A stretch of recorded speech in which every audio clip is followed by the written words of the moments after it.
നമസ്കാരം. ഇന്ത്യ എന്ന ബഹുസ്വര രാജ്യം പതിറ്റാണ്ടുകൾക്ക് മുമ്പ് സ്വാതന്ത്ര്യ പുലരിയിൽ ജീവശ്വാസമായി ആശ്ലേഷിച്ചത് ജനാധിപത്യ മൂല്യങ്ങളെയാണ്. ജനാധിപത്യത്തിന്റെ ശ്രീകോവിൽ ഇന്ത്യൻ പാർലമെന്റിന്റെ വാതിലുകൾ നാളെ വീണ്ടും മലർക്കെ തുറക്കുമ്പോൾ വാക്കുകൾ വിലങ്ങണിഞ്ഞു നിൽക്കുമോ? ജനാധിപത്യത്തിന്റെയും സ്വാതന്ത്ര്യത്തിന്റെയും സൗന്ദര്യ തികവ് എതിർ ശബ്ദമുയർത്താനുള്ള അവകാശമാണെങ്കിൽ കഴുത്തോളം വീർപ്പുമുട്ടിക്കുന്ന സെൻസറിങ്ങിനെ പ്രതിപക്ഷം എങ്ങനെ നേരിടും? നമ്മളോടൊപ്പം ചർച്ചയിൽ അതിഥികളായി ചേർന്നത് Shri V Sivadasan M P, Shri Rajmohan Unnithan M P, കോൺഗ്രസിൽ നിന്ന് ശ്രീ രാജ്മോഹൻ ഉണ്ണിത്താൻ എം പി, BJP-യിൽ നിന്ന് ശ്രീകാന്ത് എന്നിവരാണ്. പ്രേക്ഷകർക്കും പാനലിസ്റ്റുകൾക്കും സ്വാഗതം സൂപ്പർ പ്രൈം ടൈമിലേക്ക്.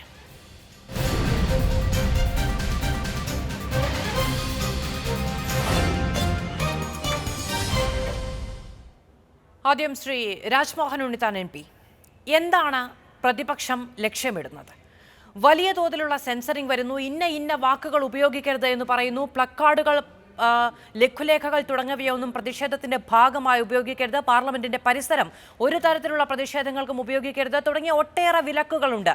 എങ്ങനെയാണ്, അതായത് ജനാധിപത്യത്തിന്റെ ഏറ്റവും വലിയ സവിശേഷത വേണ്ട എന്ന് പറയാനും ശബ്ദമുയർത്താനും ഉള്ള അവകാശമാണ് എങ്കിൽ എങ്ങനെയാണ് പ്രതിപക്ഷം ആ സാധ്യതകളെ ഉപയോഗപ്പെടുത്തുക?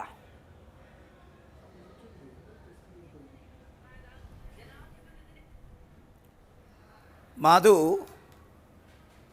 1986 ആദ്യമായിട്ട് ഈ സഭ്യേതര പദങ്ങൾ പാർലമെൻറ്റിൽ ഉപയോഗിക്കുന്നതിനെതിരായി ഒരു കൈപ്പുസ്തകം ഇറക്കുന്നത്.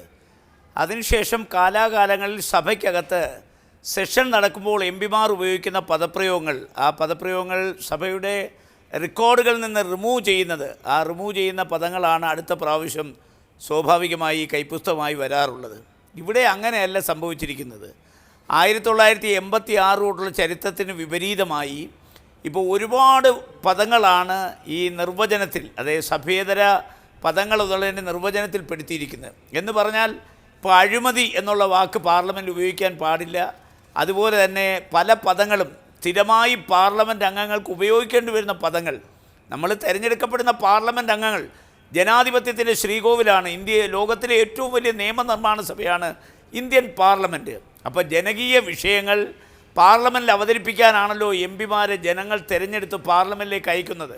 അപ്പോൾ ജനകീയ വിഷയങ്ങൾ പാർലമെൻറ്റിൽ അവതരിപ്പിക്കുമ്പോൾ ഗവൺമെൻറ്റിൻ്റെ ചെയ്തികളെ തുറന്നു കാട്ടാതിരിക്കാൻ ഒരിക്കലും പ്രതിപക്ഷ രാഷ്ട്രീയ പ്രസ്ഥാനത്തിന് ആവില്ല. അത് പെനട്രേറ്റിംഗ് ലാംഗ്വേജിൽ, തുളച്ചു കയറുന്ന വാചകങ്ങളിൽ സഭ്യേതരമായി തന്നെ കാര്യങ്ങൾ അവതരിപ്പിക്കാൻ പാർലമെൻറ്റ് അംഗങ്ങൾ കഴിയും. ഇനിയിപ്പോൾ ഏത് വാക്കുകൾ ഈ പദാവലിക്കകത്ത് ഉൾപ്പെടുത്തിയാലും, ഈ കൈപ്പുസ്തകത്തിൽ ഉൾപ്പെടുത്തിയാലും പകരം വാക്കുകൾ കണ്ടുപിടിക്കാൻ യാതൊരു ബുദ്ധിമുട്ടും MP-മാർക്കില്ല. കാരണം പരിണിതപ്രജ്ഞരായിട്ടുള്ള ആളുകളാണ് പാർലമെൻറ്റിൽ വരുന്നത്. 10, 50, 60 വർഷത്തെ പാരമ്പര്യമുള്ളവർ, പൈതൃകമുള്ളവർ. ഈ നിഘണ്ടുവിൽ ഒരുപാട് പദാവലി ഉണ്ടല്ലോ. ഒരു വാക്ക് ഇപ്പോൾ നിരോധിച്ചാൽ 8, 10 വാക്കുകൾ പകരമുണ്ടല്ലോ. അപ്പോൾ ആ പകരമുള്ള വാക്കുകൾ ഉപയോഗിക്കാം. ചുരുക്കി പറഞ്ഞാൽ എന്തിനാണ് ഈ പ്രതിപക്ഷ രാഷ്ട്രീയ പ്രസ്ഥാനങ്ങളെ ഭരിക്കുന്നവർ ഭയപ്പെടുന്നത്? പാർലമെൻറ്റിന് പുറത്തുള്ള കാര്യത്തിൽ 2013 ഉത്തരവിറങ്ങിയിട്ടുണ്ട്. ആ ഉത്തരവൊന്നും ആരും പാലിക്കപ്പെടുന്നില്ല. അതൊക്കെ ഇങ്ങനെ കാലാകാലങ്ങൾ പുറപ്പെടുവിക്കുന്ന ഉത്തരവിനപ്പുറം അതിനൊന്നും യാതൊരു വിലയും പാർലമെൻറ്റ് അംഗങ്ങൾ കൊടുക്കാറില്ല. മഹാത്മാഗാന്ധിയുടെ മുമ്പിൽ ഉപവാസമിരിക്കുക, അവിടെ ധർണ നടത്തുക, പ്രതിഷേധ ജാഥകൾ സംഘടിപ്പിക്കുക, പ്ലക്കാർഡുകൾ പിടിക്കുക, ഇത് സഭയ്ക്കകത്തും പുറത്തും നടക്കുന്നുണ്ട്. 2013 ഈ കൈപ്പുസ്തകം ഇറങ്ങിയതിന് ശേഷം പാർലമെൻറ്റിനകത്ത് എത്രയോ കാലം പാർലമെൻറ്റ് സ്തംഭിപ്പിക്കുന്ന, മാസങ്ങളോളം സ്തംഭിപ്പിക്കുന്ന നടപടികൾക്ക് നേതൃത്വം കൊടുത്തവരാണ് ഇന്ന് ഇന്ത്യ ഭരിക്കുന്നത്. ആ കൈപ്പുസ്തകത്തിൽ പറഞ്ഞിട്ടുള്ള ഒരു കാര്യവും അനുസരിക്കാത്തവരും അംഗീകരിക്കാത്തവരുമാണ് ഇന്ന് ഇന്ത്യ ഭരിക്കുന്നത്. എന്തിനാണ് ഇത്രയും അസഹിഷ്ണുത കാണിക്കുന്നത്? ഈ പറയപ്പെടുന്ന പദാവലികൾ ഈ സഭ്യേതര വാക്കുകളുടെ പട്ടികപ്പെടുത്തേണ്ട ഒരു കാര്യമില്ല. ഇപ്പോൾ അങ്ങനെ ഒരു തീരുമാനം വന്നിരിക്കുന്നു, ഒരു ചർച്ചയുമില്ലാതെ അങ്ങനെ ഒരു തീരുമാനം വന്നിരിക്കുന്നു. വേണമെങ്കിൽ ചർച്ചയാകാമല്ലോ. ഈ വാക്കുകൾ ഉപയോഗിക്കുന്നതിനെതിരെ പ്രതിപക്ഷത്തിന് പ്രതിഷേധമുണ്ടെങ്കിൽ അത് ചർച്ച ചെയ്ത് പരിഹരിക്കാമല്ലോ എന്നൊരു നിലപാട് പോലും പലരും സ്വീകരിച്ചു കണ്ടു. ഇതിനെതിരെ എങ്ങനെയാണ് പ്രതിപക്ഷം പ്രതിഷേധിക്കുക? ഈ അവകാശം, ഈ വാക്കുകൾ ഉപയോഗിക്കാനുള്ള അവകാശം തിരിച്ചു വേണം എന്ന തരത്തിലുള്ള പ്രതിഷേധം സംഘടിപ്പിക്കുകയാണോ, അതോ അതിനെ ലംഘിച്ചുകൊണ്ടുള്ള പ്രതിഷേധത്തിന് കോപ്പുകൂട്ടുകയാണോ പ്രതിപക്ഷം ലക്ഷ്യമിടുന്നത്?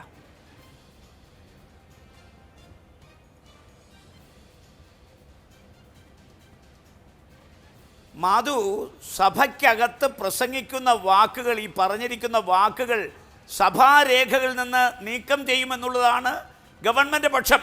അത് നീക്കം ചെയ്യട്ടെ. പക്ഷെ ഒരു കാര്യം പറയാം, സഭയ്ക്കകത്ത് ഇന്നലെ വരെ പ്രതിപക്ഷ രാഷ്ട്രീയ പ്രസ്ഥാനങ്ങൾ അനുവർത്തിച്ചു വന്ന കാര്യങ്ങളിൽ നിന്ന് ഒരണുകട ഞങ്ങളാരും വ്യതിചലിക്കാൻ പോകുന്നില്ല. കാരണം ഈ ഗവൺമെൻറ് ഇപ്പം തന്നെ ഇന്ന് പ്രധാനമന്ത്രിയുടെ പ്രഖ്യാപനം വന്നിട്ടുണ്ട്. തെരഞ്ഞെടുപ്പിൽ ജനങ്ങളെ പ്രലോഭിപ്പിച്ച് മധുരസുന്ദരമായ വാഗ്ദാനങ്ങൾ കൊടുത്ത് വോട്ടുകൾ തട്ടിയെടുക്കുന്ന പ്രവണത അവസാനിപ്പിക്കണം. ആ പ്രവണതയിലൂടെയാണ് ഇന്ന് നരേന്ദ്രമോദി ഇന്ത്യ ഭരിക്കുന്നത്. ആ പ്രവണത ഇല്ലായിരുന്നെങ്കിൽ നരേന്ദ്രമോദിക്ക് ഒരിക്കലും ഇന്ത്യ ഭരിക്കാനാവില്ല, പ്രധാനമന്ത്രിയാകില്ല. അദ്ദേഹം പറഞ്ഞ വാഗ്ദാനങ്ങളുടെ ഒരു പട്ടിക, ഒരു പരമ്പര ഞങ്ങൾ നിരത്താൻ തയ്യാറാണ്. ഇന്ന് അദ്ദേഹം ഒരു ഭംഗ്യന്തരേണ പറഞ്ഞിരിക്കുന്നു, തെരഞ്ഞെടുപ്പുകളിൽ ജനങ്ങൾക്ക് മോഹനസുന്ദരമായ വാഗ്ദാനങ്ങൾ കൊടുക്കരുത്. കൊടുത്തില്ലായിരുന്നെങ്കിൽ അദ്ദേഹം ഇന്ത്യയുടെ പ്രധാനമന്ത്രി ആവില്ലല്ലോ, ഈ അധികാരത്തിൽ രണ്ടാം പ്രാവശ്യം തുടരില്ലല്ലോ. ഇതിവിടെ ഞങ്ങളെ സംബന്ധിച്ചിടത്തോളം പ്രതിപക്ഷ രാഷ്ട്രീയ പ്രസ്ഥാനങ്ങളുടെ ഒരു കൂട്ടായ്മ ഈ കാര്യത്തിൽ ഉരുത്തിരിഞ്ഞു വരും. ഇന്ത്യയിലെ നരേന്ദ്രമോദിക്കെതിരായി നിൽക്കുന്ന എല്ലാ രാഷ്ട്രീയ പ്രസ്ഥാനങ്ങളുമായി കൂട്ടായി ആലോചിച്ച് പാർലമെൻറ്റിനകത്തും പുറത്തും ഈ രണ്ട് നടപടികളെയും ചെറുക്കാൻ ആവശ്യമായ നടപടികൾ ഞങ്ങൾ സ്വീകരിക്കും. പഴയ കാലത്തും ഇത്തരം ഉത്തരവിറങ്ങിയിട്ടുണ്ടെങ്കിൽ അതിനെതിരെ പ്രതിഷേധം ഉയർന്നു വന്നിട്ടില്ല. അതിൻ്റെ അർത്ഥം ആ കാലത്ത് പ്രതിഷേധം ഉയർത്താത്തതിൽ നിന്ന് ഒരു കാര്യം വളരെ വ്യക്തമാണ്, ഗവൺമെൻറ് വിമർശിക്കുന്ന ആളുകളോട് സഹിഷ്ണുതയോടുകൂടിയാണ് കഴിഞ്ഞ കാലത്തെ ഗവൺമെൻറ്റുകൾ പെരുമാറിയിട്ടുള്ളത്. ഇപ്പോൾ കൂടുതൽ പദങ്ങൾ ഈ സഭ്യേതര പട്ടികയുടെ നിർവചനത്തിൽ ഉൾപ്പെടുത്തി ഈ പ്രതിപക്ഷ രാഷ്ട്രീയ പ്രസ്ഥാനങ്ങളെ നാവടയ്ക്കാം, വായടപ്പിക്കാമെന്നാണ് നരേന്ദ്രമോദിയും കേന്ദ്ര ഗവൺമെൻറ്റും തീരുമാനിക്കുന്നതെങ്കിൽ ഇപ്പം ഞാൻ പറയാൻ പോകുന്നതും ഈ പറയപ്പെടുന്ന സഭ്യേതര വാക്കല്ല. അദ്ദേഹം വിഡ്ഢികളുടെ സ്വർഗത്തിലാണ് ജീവിക്കുന്നത്. നാളെ ഇത് സഭയ്ക്കകത്ത് പറഞ്ഞാൽ സ്വാഭാവികമായി സഭാരേഖയിൽ കാണില്ല. അതേസമയം പുറത്ത് ഞങ്ങൾക്കുള്ള ഒരു അവകാശത്തിലും ഒന്നും ചെയ്യാൻ നരേന്ദ്രമോദിയുടെ ഗവൺമെൻറ് ആവില്ല. സഭയ്ക്കകത്ത് മാത്രം ഈ പറയപ്പെടുന്ന കാര്യങ്ങൾ സഭാരേഖകൾ കാണില്ല എന്നൊഴിച്ചാൽ പുറത്ത് പ്ലക്കാർഡ് പിടിക്കും, മഹാത്മാഗാന്ധിയുടെ അവിടെ മൗന സമരം നടത്തും, അവിടെ പ്രതിഷേധം സംഘടിപ്പിക്കും, ധർണകൾ സംഘടിപ്പിക്കും. അതിനെ പിന്നെ എതിർക്കാനാണ് നരേന്ദ്രമോദി തയ്യാറാകുന്നതെങ്കിൽ ക്രമസമാധാന പ്രശ്നം ഉണ്ടാകും. പാർലമെൻറ്റ് അംഗങ്ങളുടെ പ്രിവിലേജിൽ തൊട്ട് കളിക്കാൻ ഒരിക്കലും ഒരു ഗവൺമെൻറ് ആവില്ല.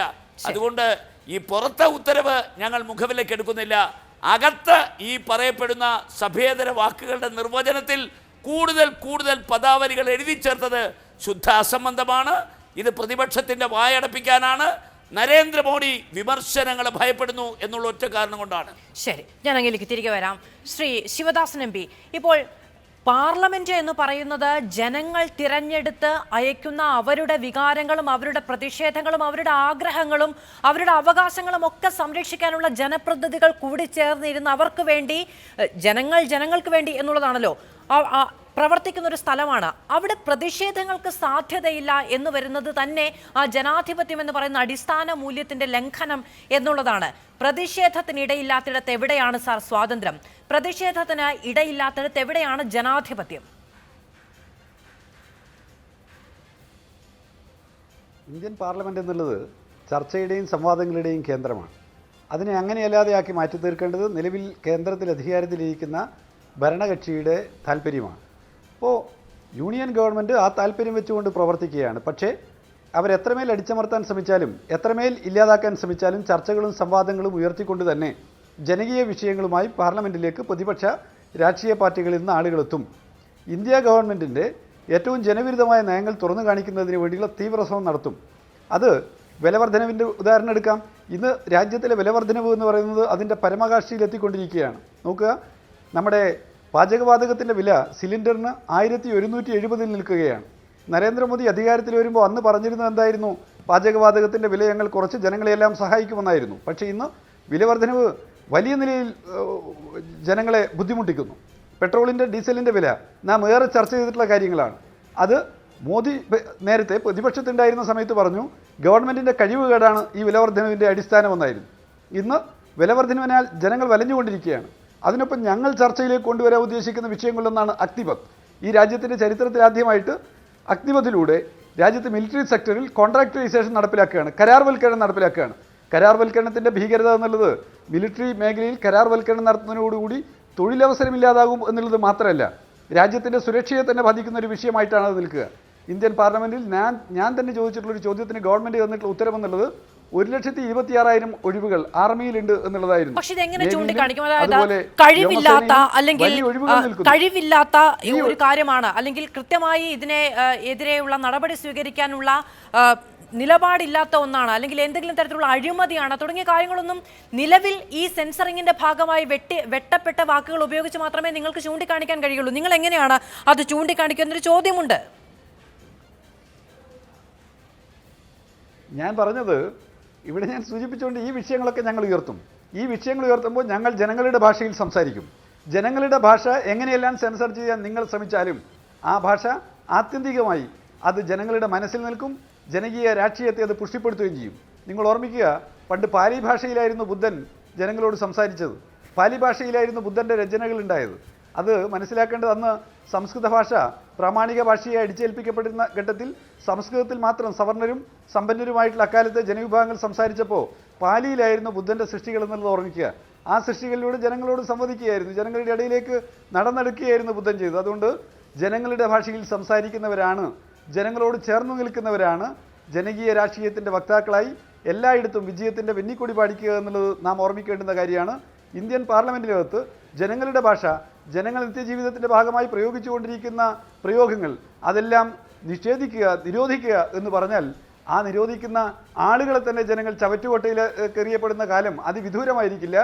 ഇന്ത്യൻ പാർലമെൻറ്റിനകത്ത് ചർച്ചകൾ പാടില്ല എന്നുള്ളത് പറഞ്ഞതുപോലെ പാർലമെൻറ്റ് കോമ്പൗണ്ടിനകത്ത് മുദ്രാവാക്യം വിളിക്കാൻ പാടില്ല, ഗാന്ധി പ്രതിമയുടെ മുമ്പിൽ സമരം നടത്താൻ പാടില്ല എന്നൊക്കെ പറയുന്നത് ഒരിക്കലും നടപ്പിലാക്കപ്പെടാൻ പോകുന്ന ഒന്നാണ് എന്ന് ആരും ധരിക്കേണ്ടുന്ന കാര്യമില്ല.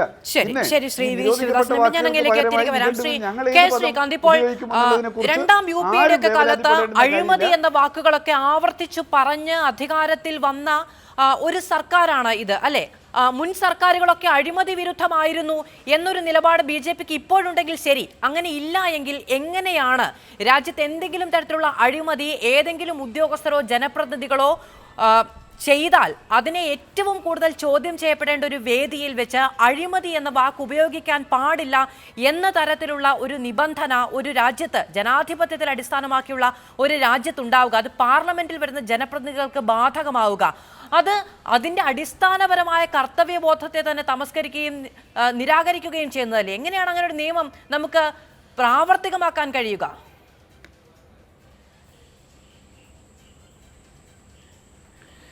അല്ല, ഇതിവിടെ കഴിഞ്ഞ ദിവസം ലോക്സഭ സെക്രട്ടേറിയറ്റ്, പാർലമെൻ്ററി സെക്രട്ടേറിയറ്റ് പുറത്തുവിട്ട ഒരു ഹാൻഡ് ബുക്കിനെ അതിലെ അസഭ്യമായിട്ടുള്ള വാക്കുകളെ ഉദ്ധരിച്ചിട്ടാണ് ഇവിടെ രണ്ട് പ്രതിനിധികളും, അതിലും പ്രത്യേകിച്ച് കോൺഗ്രസിൻ്റെ നേതാവും MP ആയിട്ടുള്ള ശ്രീ രാജ്മോഹൻ ഉണ്ണിത്താനും ഇവിടെ ചൂണ്ടിക്കാണിച്ചിട്ടുള്ളത്. താങ്കളുടെ ചോദ്യവും അതുതന്നെയാണ്.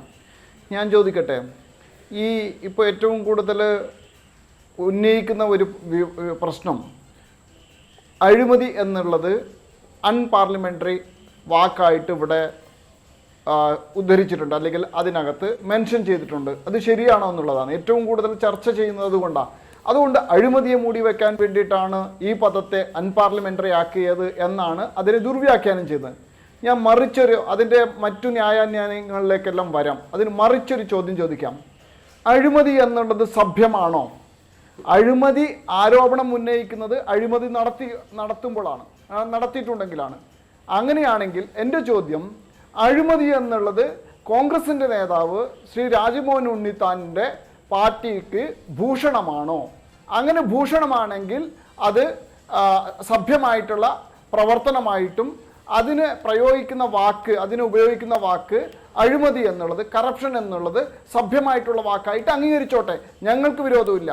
നമ്മളിവിടെ ഞാനിവിടെ ഉന്നയിക്കാൻ ഉദ്ദേശിക്കുന്നത് അഴിമതി എന്നുള്ളത് അസഭ്യമായിട്ടുള്ളതാണ്. അത് ജനാധിപത്യത്തിനകത്ത് ഇല്ലാതാകണം. അത് നമ്മുടെ സമൂഹത്തിൽ തുടച്ചു നീക്കണം. അങ്ങനെ തുടച്ചു നീക്കണമെങ്കിൽ സ്വാഭാവികമായിട്ടും അത് നല്ല പ്രവർത്തനമല്ലാത്ത, സമൂഹം അംഗീകരിക്കാത്ത ഒരു കാര്യമാണ്. അങ്ങനെയുള്ള ഒരു കാര്യത്തെ സൂചിപ്പിക്കുന്ന ഒരു പദപ്രയോഗമാണ് അഴിമതി. അതിനെ പാർലമെൻറ്റ് വാക്കുകളായിട്ട് അംഗീകരിക്കാൻ സാധിക്കില്ല. അത് അസഭ്യമായിട്ടുള്ള വാക്കാണ്. അത് അസഭ്യമായിട്ടുള്ള വാക്കായതുകൊണ്ട് തന്നെ അതിനെ അൺപാർലമെന്ററി ആയിട്ട് തന്നെ കാണണം എന്നുള്ളതാണ് എൻ്റെ ഒരു അഭിപ്രായം. ശരി, അങ്ങ് വളരെ കൗതുകകരമായ ഒരു വാദഗതി മുന്നോട്ട് വെച്ചിട്ടുള്ളത് കൊണ്ട് ഞാൻ അങ്ങനെയൊക്കെ തന്നെ തിരികെ വരാം.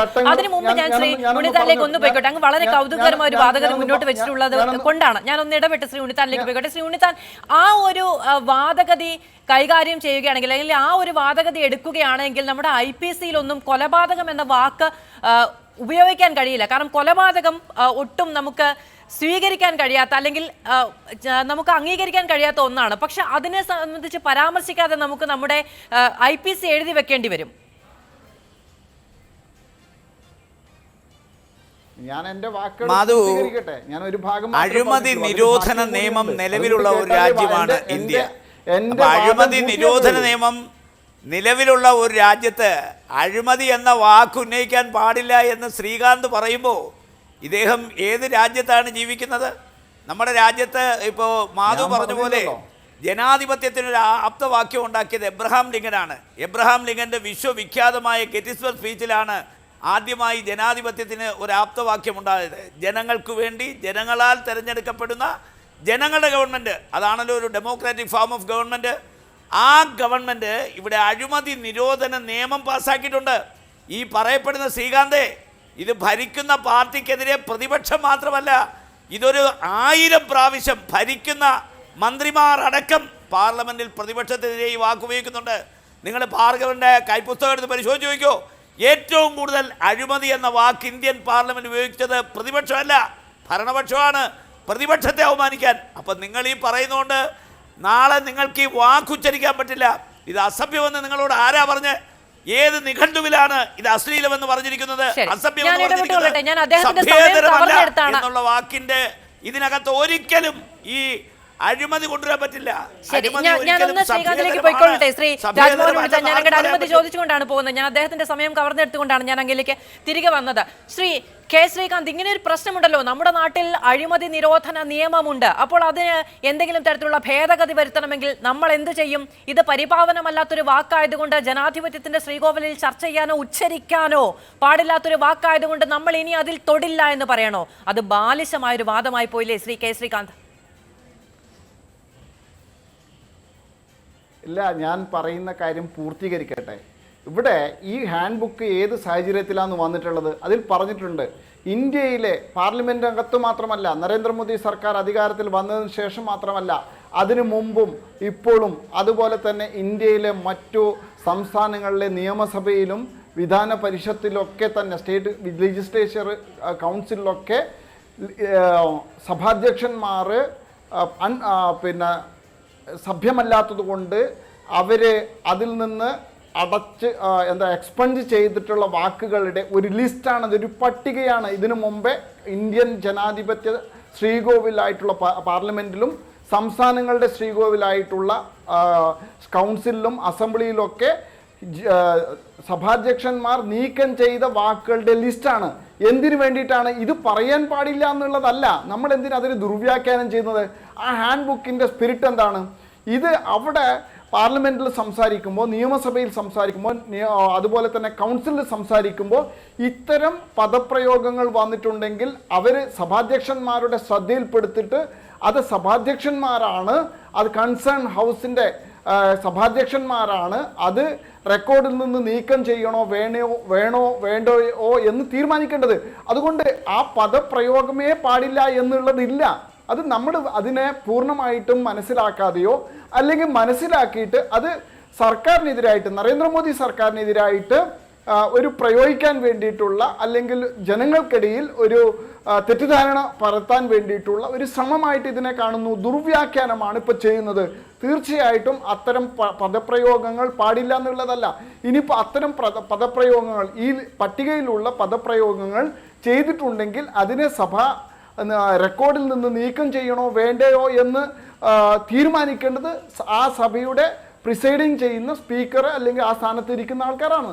അതുകൊണ്ട് അതിൽ യാതൊരു പ്രശ്നവും അതിനകത്തില്ല. നമ്മൾ ഇല്ലാത്തൊരു പ്രശ്നത്തെക്കുറിച്ചിട്ടാണ് നമ്മൾ അതിൻ്റെ പിന്നാലെ പോകുന്നത്. അതിന് പല രാഷ്ട്രീയ പ്രതിപക്ഷത്തിന്, ഇന്ത്യയിലെ പ്രതിപക്ഷത്തിന് അതിൻ്റെ ആവശ്യമുണ്ടാവും. പക്ഷേ മാധ്യമങ്ങൾ ഇത്തരം ദുർവ്യാഖ്യാനം ചെയ്യുന്നതിന് കൂട്ടുനിൽക്കരുത് എന്നുള്ള അപേക്ഷയാണ് എനിക്കുള്ളത്. വളരെ കൃത്യമായിട്ട് ആ ഹാൻഡ് ബുക്കിനകത്ത് പറഞ്ഞിട്ടുണ്ട്. പുതുതായിട്ട് കണ്ടുപിടിച്ച് ചേർത്ത പട്ടികയല്ല. ഇതിനു മുമ്പേ ഇന്ത്യയിലെ ലോക്സഭയിലും രാജ്യസഭയിലും അതുപോലെ തന്നെ ഇന്ത്യയിലെ മറ്റു സംസ്ഥാനങ്ങളിലെ അസംബ്ലിയിലും കൗൺസിലിലും സഭാധ്യക്ഷന്മാർ, അത് BJPയുടെ സഭാധ്യക്ഷന്മാർ അല്ലെങ്കിൽ BJP ഗവൺമെൻറ് ഉണ്ടായിട്ടുള്ളതെന്നല്ല, പ്രതിപക്ഷത്തിലുള്ളവരുണ്ട്, ഭരണപക്ഷത്തിലുള്ളവർ എല്ലാം. ആ ലിസ്റ്റാണ് അവർ അവിടെ ഹാൻഡ് ബുക്കായിട്ട് കൊടുത്തിട്ടുള്ളത്? അതിനെന്തിനാണ് ഇങ്ങനെ ദുർവ്യാഖ്യാനം ചെയ്യുന്നത് എന്ന് എനിക്ക് മനസ്സിലാവുന്നില്ല. ഞാനൊരു കാര്യം ചോദിച്ചോട്ടെ, 2020 ഇത് ഈ വിഷയം ഇത് ഭരണപക്ഷത്തിനും പ്രതിപക്ഷത്തിനുമല്ല. ഞാൻ കേരളത്തിലെ ഈ ചാനൽ, മാതൃഭൂമി ചാനൽ കാണുന്ന ആയിരക്കണക്കിന് വരുന്ന പ്രേക്ഷകരോട് ഒരു കാര്യം കൂടി സൂചിപ്പിക്കാം. കഴിഞ്ഞ 2020 രാജ്യസഭയിൽ ബഹുമാന്യനായിട്ടുള്ള പ്രധാനമന്ത്രി ഒരു പ്രസംഗത്തിനിടയിൽ ഈ ലിസ്റ്റിൽ വരുന്ന ഒരു വാക്ക് ഉപയോഗിച്ചതിന് സഭാധ്യക്ഷനായിട്ടുള്ള ഇന്ത്യൻ വൈസ് പ്രസിഡന്റ് ബഹുമാന്യനായിട്ടുള്ള ശ്രീ വെങ്കയ്യ നായിഡു അദ്ദേഹം ആ പദപ്രയോഗം നീക്കം ചെയ്യാൻ വേണ്ടി ഓർഡറാക്കിയിട്ടുണ്ട്. അപ്പോൾ ഇത് ഭരണപക്ഷമോ പ്രതിപക്ഷമോ എന്നല്ല, ഇന്ത്യൻ ഡെമോക്രസി, ആ ജനാധിപത്യത്തെ പൂർണ്ണമായിട്ട് അംഗീകരിക്കുന്ന ഒരു സർക്കാരാണ് കേന്ദ്രത്തിലുള്ളത്. നരേന്ദ്രമോദി സർക്കാർ അതിന് ഏറ്റവും മുൻപന്തിയിൽ നിൽക്കുന്നുണ്ട്. അതിൻ്റെ എല്ലാ ഇതും ഉൾക്കൊണ്ടുകൊണ്ട് തന്നെയാണ് അദ്ദേഹത്തിൻ്റെ പ്രസംഗത്തിലെ ഒരു വാക്കടക്കം ഒഴിവാക്കിയിട്ടുണ്ട്. ഇതൊന്നും പുതുമയൊന്നുമില്ല. ഇതിനകത്ത് എന്തിനാണ് ഇത്രയും വലിയ അജിറ്റേറ്റഡ് ആകുന്നത് എന്ന് മനസ്സിലാവുന്നില്ല. തീർത്തും ഇത് രാഷ്ട്രീയമായിട്ടുള്ള ഒരു നീക്കത്തിന്റെ ഭാഗമായിട്ടാണ് ഈ വിഷയത്തെ ഇങ്ങനെ ദുർവ്യാഖ്യാനം ചെയ്യുന്നത് എന്നാണ് എനിക്ക് സൂചിപ്പിക്കാനുള്ളത്. ഇതൊരു തെറ്റിദ്ധാരണ പരത്താനുള്ള പ്രതിപക്ഷ നീക്കവും മാധ്യമങ്ങൾ എന്തിനാണ് എന്ന് പോലും അറിയാതെ അതിനെ പിന്തുണയ്ക്കുകയും ചെയ്യുന്ന പ്രവണതയാണോ എന്നുള്ളതാണ് BJPയുടെ അടിസ്ഥാനപരമായ ചോദ്യം. അവിടെ ഒരു പ്രശ്നമുള്ളത്, ഇപ്പോൾ നമ്മുടെ കയ്യിൽ അധികാരമില്ല എങ്കിൽ നമ്മൾ പറയുകയാണ് അഴിമതി എന്ന വാക്ക് ഉന്നയിക്കരുത് എന്ന് പറയുന്നതിൽ വലിയ തെറ്റില്ല. ഇതിപ്പോൾ വലിയ തോതിലുള്ള അധികാരം ഉള്ള ഒരു സർക്കാർ, അല്ലെങ്കിൽ അധികാരത്തിലിരിക്കുന്ന ഒരു സർക്കാരാണ് പറയുന്നത് നിങ്ങൾ അഴിമതി എന്ന വാക്ക്, നിങ്ങൾ അവാസ്തവം എന്ന വാക്ക്, അതുപോലെയുള്ള കുറെ വാക്കുകൾ ഉപയോഗിക്കരുത് എന്ന് പറയുന്നത്. അധികാരമുള്ളവന് കേൾക്കാൻ ഇഷ്ടമില്ലാത്ത വാക്കുകൾ ഉപയോഗിക്കരുത് എന്ന് പറയുന്നതിൽ പോലും ഒരു അധികാര ദുർവിനിയോഗമുണ്ട്.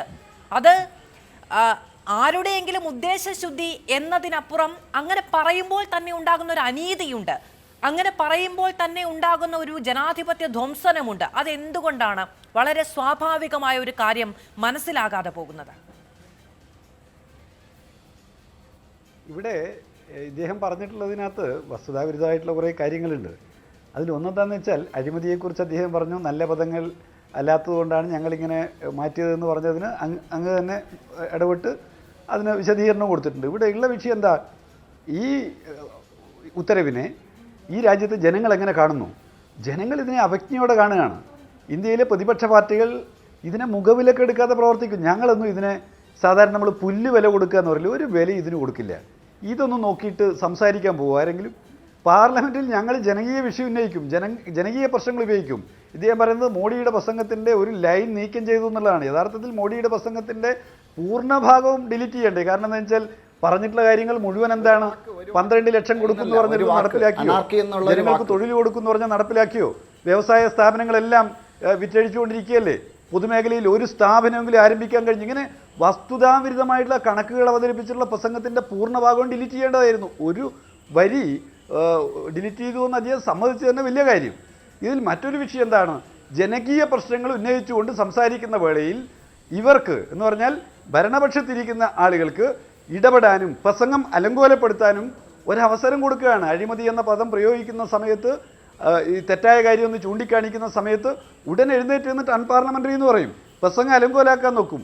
അപ്പോൾ ആ പ്രസംഗം അലങ്കോലാക്കാൻ നോക്കുമ്പോൾ ഇവരുടെ റബ്ബർ സ്റ്റാമ്പായി അവിടെ ഇരിക്കുന്ന സഭാനാഥൻ എന്ന് പറയുന്ന ആളുകൾ ഉടൻ തന്നെ ഒന്നുകിൽ ഇരിക്കാൻ പറയും, അല്ലെങ്കിൽ പ്രസംഗം അവസാനിപ്പിക്കുന്നതിന് പറയും, പ്രസംഗത്തിലെ ഭാഗങ്ങൾ ഡിലീറ്റ് ചെയ്യുന്നതിലേക്ക് പോവും, സംസാരിച്ചുകൊണ്ടിരിക്കുന്ന ആൾക്ക് കിട്ടുന്ന ചെറിയ സമയം കവർന്നെടുക്കപ്പെടുകയും ചെയ്യും. ഇങ്ങനെ പാർലമെൻ്ററി പ്രവർത്തനത്തെ പ്രഹസനമാക്കി തീർക്കുക എന്നുള്ളതാണ് ഇവർ കാണുന്നത്. നോക്കുക, ഇൻഷുറൻസ് ബില്ലെന്ന് പറയുന്ന രാജ്യത്തെ ജനങ്ങളുടെ നിത്യജീവിതത്തെ ആകെ ബാധിക്കുന്ന ഒരു ബിൽ അവതരിപ്പിച്ച് അതിൻ്റെ മുകളിൽ നടന്നിട്ടുള്ള ചർച്ച എന്ന് പറയുന്നത് കേവലം 20 മിനിറ്റ് മാത്രമായിരുന്നു. അതിനിടയിൽ ആ ബില്ല് പാസ്സാക്കുന്ന നിലയുണ്ടായി. ഒന്ന് മാത്രമല്ല, എത്രയെത്ര ബില്ലുകളാണ് ചർച്ചകൾ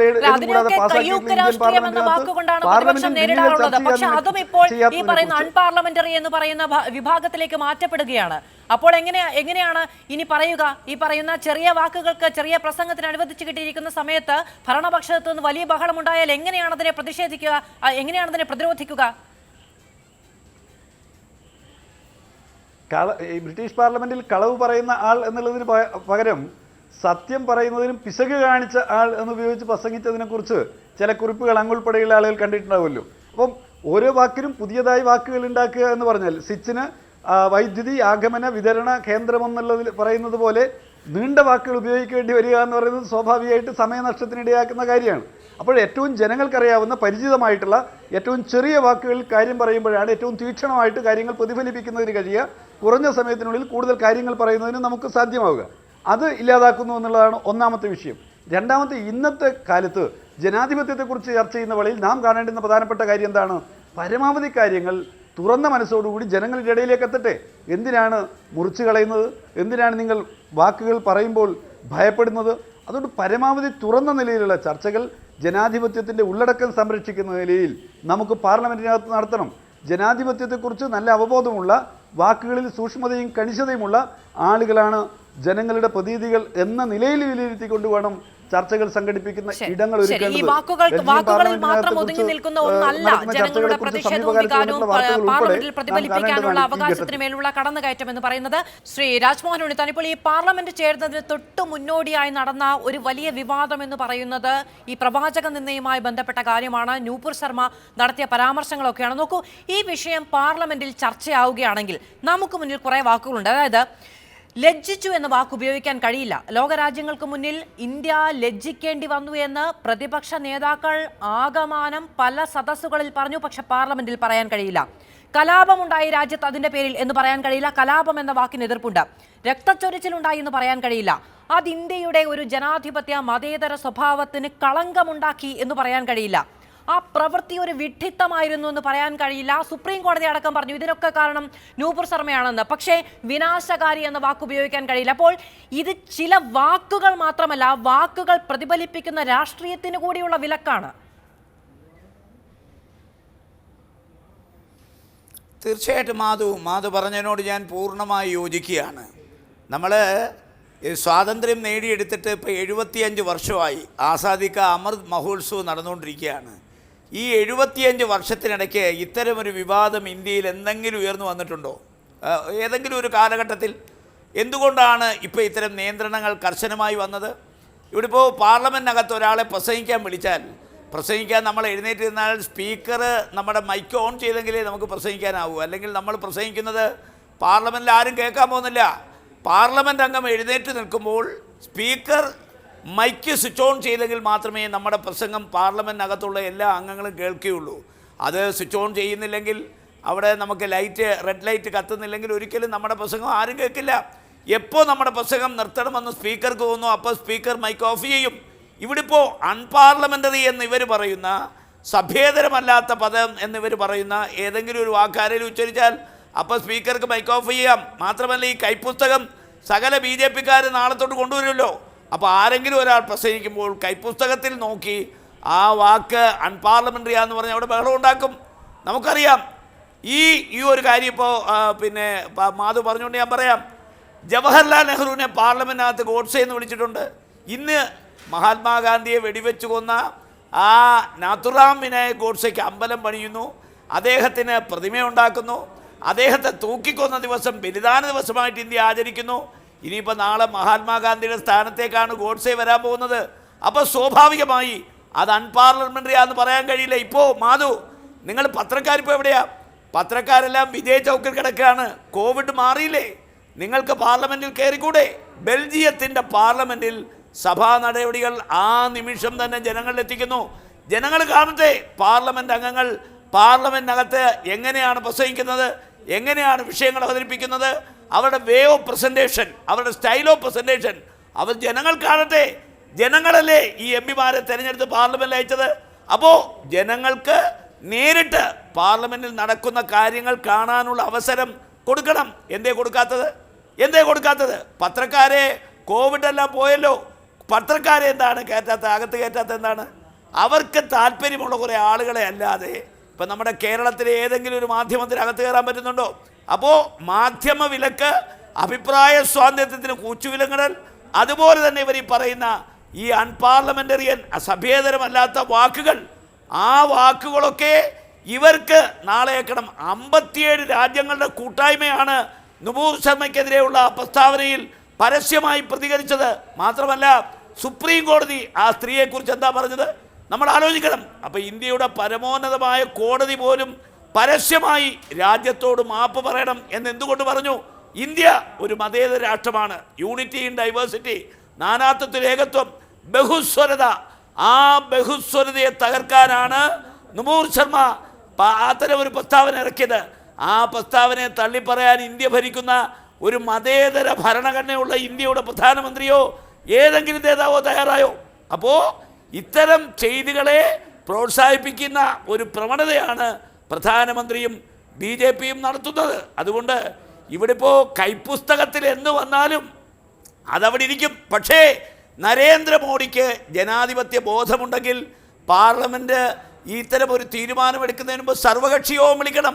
വേണ്ട, പാർലമെൻറ്റിൽ അംഗത്വമുള്ളവരുടെ സെലക്ട് കമ്മിറ്റി ഉണ്ടല്ലോ, അത് വിളിക്കാം. എന്നിട്ട് അവിടെ ചർച്ച ചെയ്തൊരു തീരുമാനമെടുക്കാമല്ലോ. എന്തേ ആ ജനാധിപത്യ മാർഗം ഇവർ സ്വീകരിക്കുന്നില്ല? ഇത്തരം ഒരു മാറ്റം, ഒരു ഭേദഗതി കൊണ്ടുവരുമ്പോൾ എല്ലാവരുടെയും വികാരം ക്രോഡീകരിച്ച് സമന്വയിപ്പിച്ച് ഒരു എല്ലാവരുടെയും അഭിപ്രായ സ്വരൂപം നടത്തി ഒരു തീരുമാനമെടുക്കാമല്ലോ. അതല്ലേ ജനാധിപത്യത്തിൻ്റെ അഭികാമ്യമായ മാർഗം, അതല്ലേ ഉദാത്തമായ മാതൃക? എന്താണ് അവർ സ്വീകരിക്കാത്തത്? അതുകൊണ്ട് ഇവിടെ പാർലമെൻറ്റിൽ ഏത് കൈപ്പുസ്തകം ഇറക്കിയാലും ശ്രീ ശിവദാസൻ പറഞ്ഞ പോലെ പുസ്തകം കക്ഷത്തിരിക്കും, പറയാനുള്ളവർ പറയും, ആ പറയുന്ന കാര്യങ്ങൾ സഭാരേഖകളിൽ ഇല്ലാതാകും. ആയിക്കോട്ടെ, പക്ഷേ പറയാനുള്ള അവകാശത്തിൽ നിന്ന് ഒരു അണുകട നമ്മൾ പുറകോട്ട് പോകാനില്ല. അതുകൊണ്ട് ജനാധിപത്യ രാജ്യമായ ഇന്ത്യയിൽ ജനാധിപത്യത്തെ ഉന്മൂലനം ചെയ്യുന്ന ഒരു പ്രവൃത്തിയുമായും അതാര് ചെയ്താലും നമുക്ക് യോജിക്കാനാവില്ല. എൻ്റെ ബഹുമാനപ്പെട്ട സുഹൃത്ത് ശ്രീകാന്തിനോട് പറയാം, ഇനി കേരളത്തിൽ സഭയ്ക്ക് പുറത്തും ഈ കാര്യം പറയരുത്, അഴിമതി എന്ന വാക്ക് ഉച്ചരിക്കരുത്. നിങ്ങളുടെ പാർട്ടി, നിങ്ങളുടെ സഭാ നേതാവിനെ കുറിച്ച് ഞാൻ പറയാം, സഭാ നേതാവ് എപ്പോഴും നിഷ്പക്ഷനായിരിക്കണം, നീതിപൂർവമായിരിക്കണം, സുതാര്യമായി കാര്യങ്ങൾ ചെയ്യണം. അല്ലാതെ ഭരിക്കുന്ന രാഷ്ട്രീയ പാർട്ടിയുടെ ചട്ടുകമായി സഭാ നേതാവ് പെരുമാറാൻ പാടില്ല. സഭയിലെ എല്ലാ അംഗങ്ങളുടെയും പ്രിവിലേജ് കാത്തു സൂക്ഷിക്കാനുള്ള ബാധ്യത സഭാ നേതാവിനുണ്ട്. അതേപോലെ ഗവൺമെൻറ് നിലനിർത്താനുള്ള ബാധ്യതയുമുണ്ട്. സ്പീക്കർ നിഷ്പക്ഷനായിരുന്നെങ്കിൽ, നീതിപൂർവം കാര്യങ്ങൾ ചെയ്തിരുന്നെങ്കിൽ അദ്ദേഹം സർവകക്ഷി യോഗം വിളിച്ചേനെ, അതല്ലെങ്കിൽ സെലക്ട് കമ്മിറ്റി യോഗം വിളിച്ചേനെ. ആ യോഗത്തിൽ ഈ തീരുമാനം പറഞ്ഞതിന് ശേഷം അദ്ദേഹം ഇത് സെക്രട്ടറിമാരെ കൊണ്ട് ഈ ഉത്തരവ് പുറപ്പെടുവിക്കുമായിരുന്നു. എന്തായാലും ഇന്ത്യ ഏകാധിപത്യത്തിൻ്റെ പാതയിലേക്ക് അടുത്തുകൊണ്ടിരിക്കുന്നു. ഇന്ത്യ മതേതരത്വം കൈവിട്ട് ഹിന്ദു രാഷ്ട്രത്തിലേക്ക് നീങ്ങിക്കൊണ്ടിരിക്കുന്നു. ഈ ഓരോ നടപടിയെയും ചോദ്യം ചെയ്യാൻ പാർലമെൻറ്റിൽ കഴിയാത്ത രീതിയിൽ പ്രതിപക്ഷ രാഷ്ട്രീയ പ്രസ്ഥാനങ്ങളുടെ വായ് മൂടിക്കെട്ടുന്നു. അതൊരിക്കലും നമുക്ക് അംഗീകരിക്കാനാവില്ല. ശരി, ശ്രീ രാജ്മോഹനോട് ഞാൻ അതിലേക്ക് തിരി വരാം. ശ്രീ കെ ശ്രീകാന്ത്, ഇപ്പോൾ ഞാനൊരു വളരെ സാങ്കല്പികമായ ഒരു ചോദ്യം ചോദിക്കട്ടെ. സംസ്ഥാന സർക്കാരിന്റെ ഭാഗമായാണ് ഇങ്ങനെ ഒരു ഉത്തരവ് വരുന്നത് എന്ന്, അതായത് നമ്മുടെ കേരള നിയമസഭയിൽ ഇനി അഴിമതി എന്ന വാക്ക് പ്രതിപക്ഷം ഉപയോഗിക്കരുത് എന്ന ഒരു തീരുമാനം വരികയായിരുന്നെങ്കിൽ എന്തായിരിക്കും BJPയുടെ നിലപാട്, രാഷ്ട്രീയമായ നിലപാട് എന്തായിരിക്കും? ഇതിനകത്ത് ഇവിടെ പ്രതിപക്ഷം പറയാൻ പാടില്ല എന്നുള്ളതല്ല. പ്രതിപക്ഷ അംഗങ്ങൾക്ക് മാത്രമാണ് ഇതൊക്കെ ബാധകം, ഭരണകക്ഷിക്കും ബാധകമാണ്. ഒരു കാര്യം, ഈ കാര്യം രാജ്മോഹൻ ഉണ്ണിത്താൻ ഉൾപ്പെടെയുള്ള പ്രതിപക്ഷ നേതാക്കന്മാർ പറയുന്നത് പോലെയാണെങ്കിൽ അത് ഏറ്റവും കൂടുതൽ ഉപകരിക്കുക, അവരുടെ വാദഗതികൾ അംഗീകരിച്ചുകൊണ്ട് പറയുകയാണ്, ഞാൻ ഒരു വാദത്തിന് വേണ്ടി പറയുകയാണ്, അത് ഏറ്റവും കൂടുതൽ ഉപകരിക്കുക അഴിമതി എന്നുള്ള വാക്ക് ഉപയോഗിക്കാൻ പാടില്ല എന്ന് പറയുകയാണെങ്കിൽ അത് ഏറ്റവും കൂടുതൽ ഉപകരിക്കുക കോൺഗ്രസിനാണ്. കാരണം കോൺഗ്രസിൻ്റെ അഖിലേന്ത്യാ പ്രസിഡന്റ് ഉൾപ്പെടെ മുൻ അഖിലേന്ത്യാ പ്രസിഡന്റ് ഉൾപ്പെടെയുള്ള അവരുടെ നേതാക്കന്മാരെല്ലാം അഴിമതിയുടെ ആരോപണങ്ങൾ വിധേയമായിട്ട് പല കേസുകളിലായിട്ട് പെടുകയാണ്. ഇന്ന് പാർലമെൻറ്റിനകത്ത് BJP സർക്കാരിലെ മന്ത്രിമാർക്ക് ആർക്കെതിരായിട്ട് ഒരു ആരോപണവും ഇല്ല, പ്രതിപക്ഷത്തിന് ഉന്നയിക്കാൻ പോലും ഇല്ല. ഉന്നയിച്ച ആരോപണം ബഹുമാന്യപ്പെട്ട സുപ്രീം കോടതി തള്ളിക്കളഞ്ഞിട്ടുണ്ട്. റാഫേലിൻ്റെ കാര്യത്തിൽ മറ്റൊരു അഴിമതി ആരോപണവും ഇപ്പോൾ ഉള്ള മന്ത്രിസഭയുടെ ഒരംഗത്തിനും നേരെയുമില്ല. ഇന്ന് ഏത് അഴിമതിയുണ്ടെങ്കിൽ അത് പ്രതിപക്ഷത്തിൻ്റെ നേതാക്കന്മാർക്കെതിരെയാണ്, അവരുടെ MP-മാർക്കും അവരുടെ നേതാക്കന്മാർക്കും അവരുടെ സർക്കാർ ഉണ്ടാകുന്ന സമയത്ത് ഉണ്ടായിരുന്ന മന്ത്രിമാർക്കും നേരെയുള്ള അഴിമതി ആരോപണങ്ങളാണ് അന്വേഷണവുമായിട്ട് ബന്ധപ്പെട്ടിട്ടൊക്കെ ഉള്ളത്. കോടതികളിലൊക്കെ കയറി ഇറങ്ങുന്നവരാണ് അഴിമതി കേസുകൾ.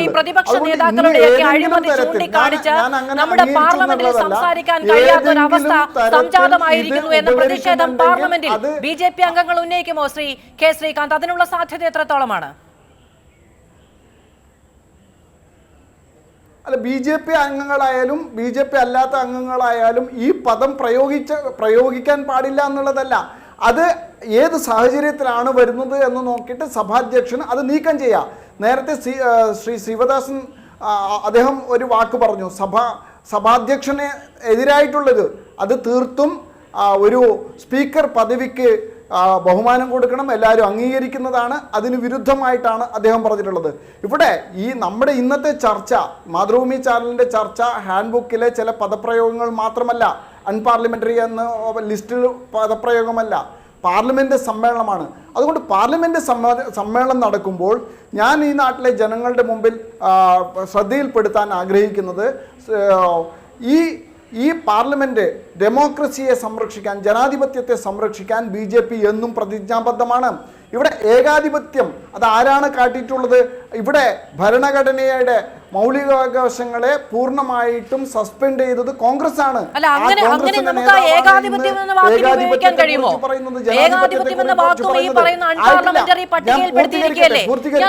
ഞാൻ ചോദിക്കട്ടെ, ജനാധിപത്യം എന്ന അടിസ്ഥാനപരമായ മൂല്യത്തിലേക്ക് നമ്മുടെ ഭരണ സംവിധാനം കേന്ദ്രീകരിച്ചത് ഒരു വലിയ കാഴ്ചപ്പാട് വെച്ചുകൊണ്ടാണ്. അവിടെ അതിനെതിരായി ഒരു സർക്കാർ സംവിധാനം പ്രവർത്തിക്കുന്നുവെന്ന് ഒരു സാധാരണക്കാരന് തോന്നുകയാണെങ്കിൽ, ഈ MP-മാരും കൊടിവച്ചക്കാരിൽ പോകുന്നവരും ഒക്കെ അവിടെ നിൽക്കട്ടെ, അവന്റെ പ്രതിനിധിയായി എത്തുന്ന രാഷ്ട്രീയ പ്രവർത്തകർക്ക് ആ ഏകാധിപത്യ പ്രവണതയാണ് ഇവിടെ എന്ന് വിളിച്ചു പറയാൻ സ്വാതന്ത്ര്യമില്ലാത്ത പാർലമെന്റ് എന്തു പാർലമെന്റാണ് സാർ? അങ്ങനെ അതാണ് പറഞ്ഞത്. ഇത് പാടില്ല എന്നുള്ളതല്ല. നേരത്തെ അൺപാർലമെന്ററി ആയിട്ട് വിവിധ സ്പീക്കർമാർ കൊടുത്തിട്ടുള്ള റൂളിങ്ങിൽ ഉൾപ്പെടുത്തിയിട്ടുള്ള വാക്കുകൾ മാത്രമാണിത്. ആ വാക്കുകളുടെ പട്ടിക മാത്രമാണിത്. അത് നമ്മൾ തിരിച്ചറിയണം. അല്ലാതെ അൺപാർലമെന്റ് ആണ് അതുകൊണ്ട് ഈ വാക്കുകൾ ഉപയോഗിക്കരുത് എന്നുള്ളതല്ല. ഇവിടെ ഒരു ചരിത്രമുണ്ട്. നമ്മൾ അതിനെന്തിനാ മറച്ചു വെക്കുന്നത് എന്ന് എനിക്ക് മനസ്സിലാവാത്ത. ആ ഹാൻഡ് ബുക്ക് ഒന്ന് പൂർണ്ണമായിട്ടും മനസ്സിലാക്കൂ, എന്നിട്ട് നമുക്ക് ചർച്ച നടത്താം. അനാവശ്യമായിട്ടുള്ള വിവാദങ്ങൾ ഉണ്ടാക്കി ഇവിടെ കേന്ദ്ര സർക്കാരിനെ പ്രതിക്കൂട്ടിൽ നിർത്താമെന്നാണ് വിചാരിക്കുന്നതെങ്കിൽ അതൊന്നും നടക്കാൻ വേണ്ടി പോകുന്നില്ല. ഞാൻ വേറെ പാർലമെന്റ് സമ്മേളനം ജനാധിപത്യത്തെ സംരക്ഷിക്കാൻ വേണ്ടിയിട്ടൊന്നൊക്കെ ചർച്ച നടക്കുന്ന ഈ വേളയിൽ ഞാനൊരു കാര്യം കൂടി സൂചിപ്പിക്കാൻ ആഗ്രഹിക്കുകയാണ്. ഇവിടെ സംയുക്ത പ്രതിപക്ഷത്തിൻ്റെ പ്രസിഡൻഷ്യൽ കാൻഡിഡേറ്റ് ശ്രീ യശ്വന്ത് സിൻഹ, അദ്ദേഹം എന്തൊക്കെയാണ് പറയുന്നത്? അദ്ദേഹം പറയുന്നത് ഇവിടെ ഭരണഘടന സംരക്ഷിക്കാൻ വേണ്ടിയിട്ടാണ് ഞാൻ സംയുക്ത പ്രതിപക്ഷങ്ങളുടെ സ്ഥാനാർത്ഥിയായിട്ട് വന്നിട്ടുള്ളത്. അദ്ദേഹം പറയുന്നത് എന്താ? അദ്ദേഹം പറയുന്നത് ഞാൻ വന്നാൽ ഇവിടെ CAA നടപ്പിലാക്കാൻ അനുവദിക്കില്ല.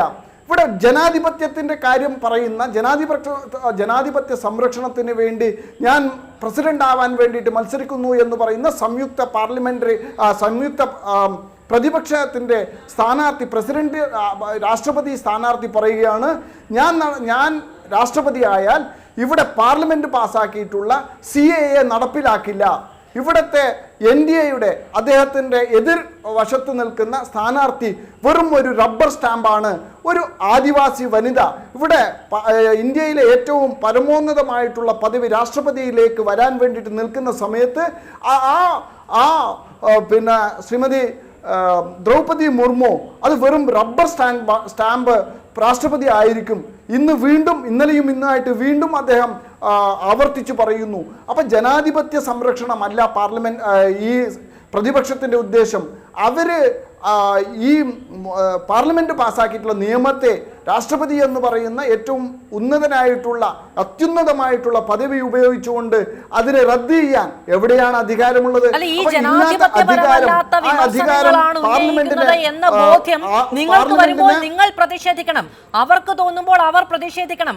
അതിന് സെൻസറിംഗ് ഉണ്ടാകുന്ന ഒരു ഘട്ടത്തെ കുറിച്ചാണ് നമ്മൾ ചർച്ച ചെയ്യുന്നത്. ശ്രീ കെ ശ്രീകാന്ത്, അതിപ്പോൾ ദ്രൗപദി മുർമുവിനെതിരായ പരാമർശങ്ങൾ എന്തെങ്കിലും ഉണ്ടെങ്കിൽ നിങ്ങൾ പ്രതിഷേധിക്കണം. ഞാൻ പറയട്ടെ, ഇത് ആദ്യമായിട്ടല്ലല്ലോ ഇങ്ങനെ ഒരു ഹാൻഡ് ബുക്ക് ഇവിടെ പുറത്തിറക്കിയിട്ടുള്ളത്. ഇതിന് മുമ്പേ ഉണ്ടല്ലോ. അതിനകത്ത് പല വാക്കുകളുണ്ടല്ലോ. ആ വാക്കുകളൊക്കെ പാർലമെന്റിലും അതുപോലെ തന്നെ നിയമസഭയിലൊക്കെ അംഗങ്ങൾ പറഞ്ഞിട്ടുണ്ടല്ലോ. ആ സമയത്ത് എന്താണ് അങ്ങനെ നമ്മളിപ്പോൾ ഇതുവരെ ചർച്ച ചെയ്ത വാക്കുകൾക്കൊക്കെ ഒരു പ്രത്യേകതയുള്ളത് അത് രാഷ്ട്രീയമായ ആരോപണങ്ങൾക്ക് ഉപയോഗിക്കാൻ സാധ്യതയുള്ള ഒന്ന് എന്നുള്ളതാണ്. നമുക്കറിയാം 2012 എന്ന് പറയുന്ന വർഷം മുതൽ ഇന്ത്യ ഒരേ മനസ്സോടുകൂടി പ്രതികരിക്കുന്നതും പ്രതിഷേധിക്കുന്നതും സ്ത്രീകൾക്കെതിരായ ലൈംഗികാതിക്രമം എന്ന പ്രശ്നത്തിലൂന്നിയാണ്. അത് സംഭവിക്കുന്ന സമയത്ത് നമ്മൾ ഇവിടെ നിർഭയ അടക്കമുള്ള നിയമ പരിരക്ഷ ഉണ്ടാക്കുന്നു, നമ്മൾ സ്ത്രീകൾക്ക് കൂടുതൽ സുരക്ഷ ഒരുക്കാനുള്ള നടപടിക്രമങ്ങൾ നടക്കുന്നു. ലൈംഗിക അതിക്രമം എന്ന വാക്ക് അൺപാർലമെന്ററി ആണ് എന്ന് നമ്മുടെ ലോക്സഭാ സെക്രട്ടേറിയറ്റ് പുറത്തിറക്കിയ കൈപ്പുസ്തകത്തിൽ പറയുകയാണ്. ഇനി അങ്ങനെ ഒരു ലൈംഗികാതിക്രമവുമായി ബന്ധപ്പെട്ട ചർച്ച ഉണ്ടാകണം എന്ന് ആവശ്യപ്പെടുന്ന സമയത്ത് നമ്മൾ അങ്ങ് നേരത്തെ വളരെ നിസ്സാരമായി പറഞ്ഞു അത് സഭാരേഖകളിൽ നിന്ന് മാറ്റം ചെയ്യും എന്നേ ഉള്ളൂ എന്ന്. സഭാരേഖ എന്തിനാണ് സാർ? സഭാരേഖ വരും കാലത്തിന് ചർച്ച ചെയ്യാനാണ്. വരും കാലം നമ്മുടെ ജനാധിപത്യം എന്താണ് എന്ന് ബോധ്യപ്പെടൽ അതിന് രേഖയായി സൂക്ഷിക്കാൻ വേണ്ടിയാണ്. അപ്പോൾ അവിടെ ഈ ലൈംഗികാതിക്രമവുമായി ബന്ധപ്പെട്ടൊരു നിയമനിർമ്മാണം അല്ലെങ്കിൽ ഒരു ചർച്ച എങ്ങനെ നടന്നു എന്ന് എങ്ങനെ വായിച്ചു മനസ്സിലാക്കാനാണ്? ചരിത്രം എന്ന് പറയുന്നത് രേഖപ്പെടുത്താതെ പോകപ്പെടേണ്ട ഒന്നാണോ?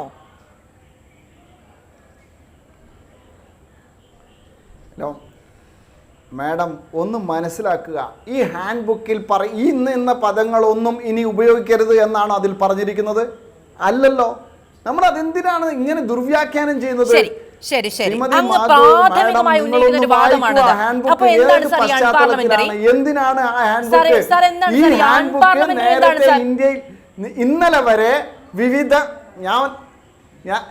ഈ അൺപാർലമെന്ററി എന്താണ്? നിങ്ങളൊന്ന് മനസ്സിലാക്കൂ, നേരെ വണ്ണം അതിനൊന്ന് വായിക്കൂ. ഏത് പശ്ചാത്തലത്തിലാണ് ആ ഹാൻഡ് ബുക്ക്, എന്താണ് ആ ഹാൻഡ് ബുക്കിന്റെ അതിന്റെ കാര്യം എന്താണെന്ന് മനസ്സിലാക്കിയിട്ട് നമുക്ക് ചർച്ച നടത്താം. ഇതൊരു കാര്യം കിട്ടിയപ്പോൾ അതിനെ ദുർവ്യാഖ്യാനം പ്രതിപക്ഷം ചെയ്യുമ്പോൾ അതിനെ ദയവ് ചെയ്ത് ഏറ്റെടുക്കരുത്. എനിക്ക് അല്പം സമയം തരികയാണെങ്കിൽ എനിക്ക് അല്പം സമയം തരികയാണെങ്കിൽ ഞാൻ പറഞ്ഞുതരാം.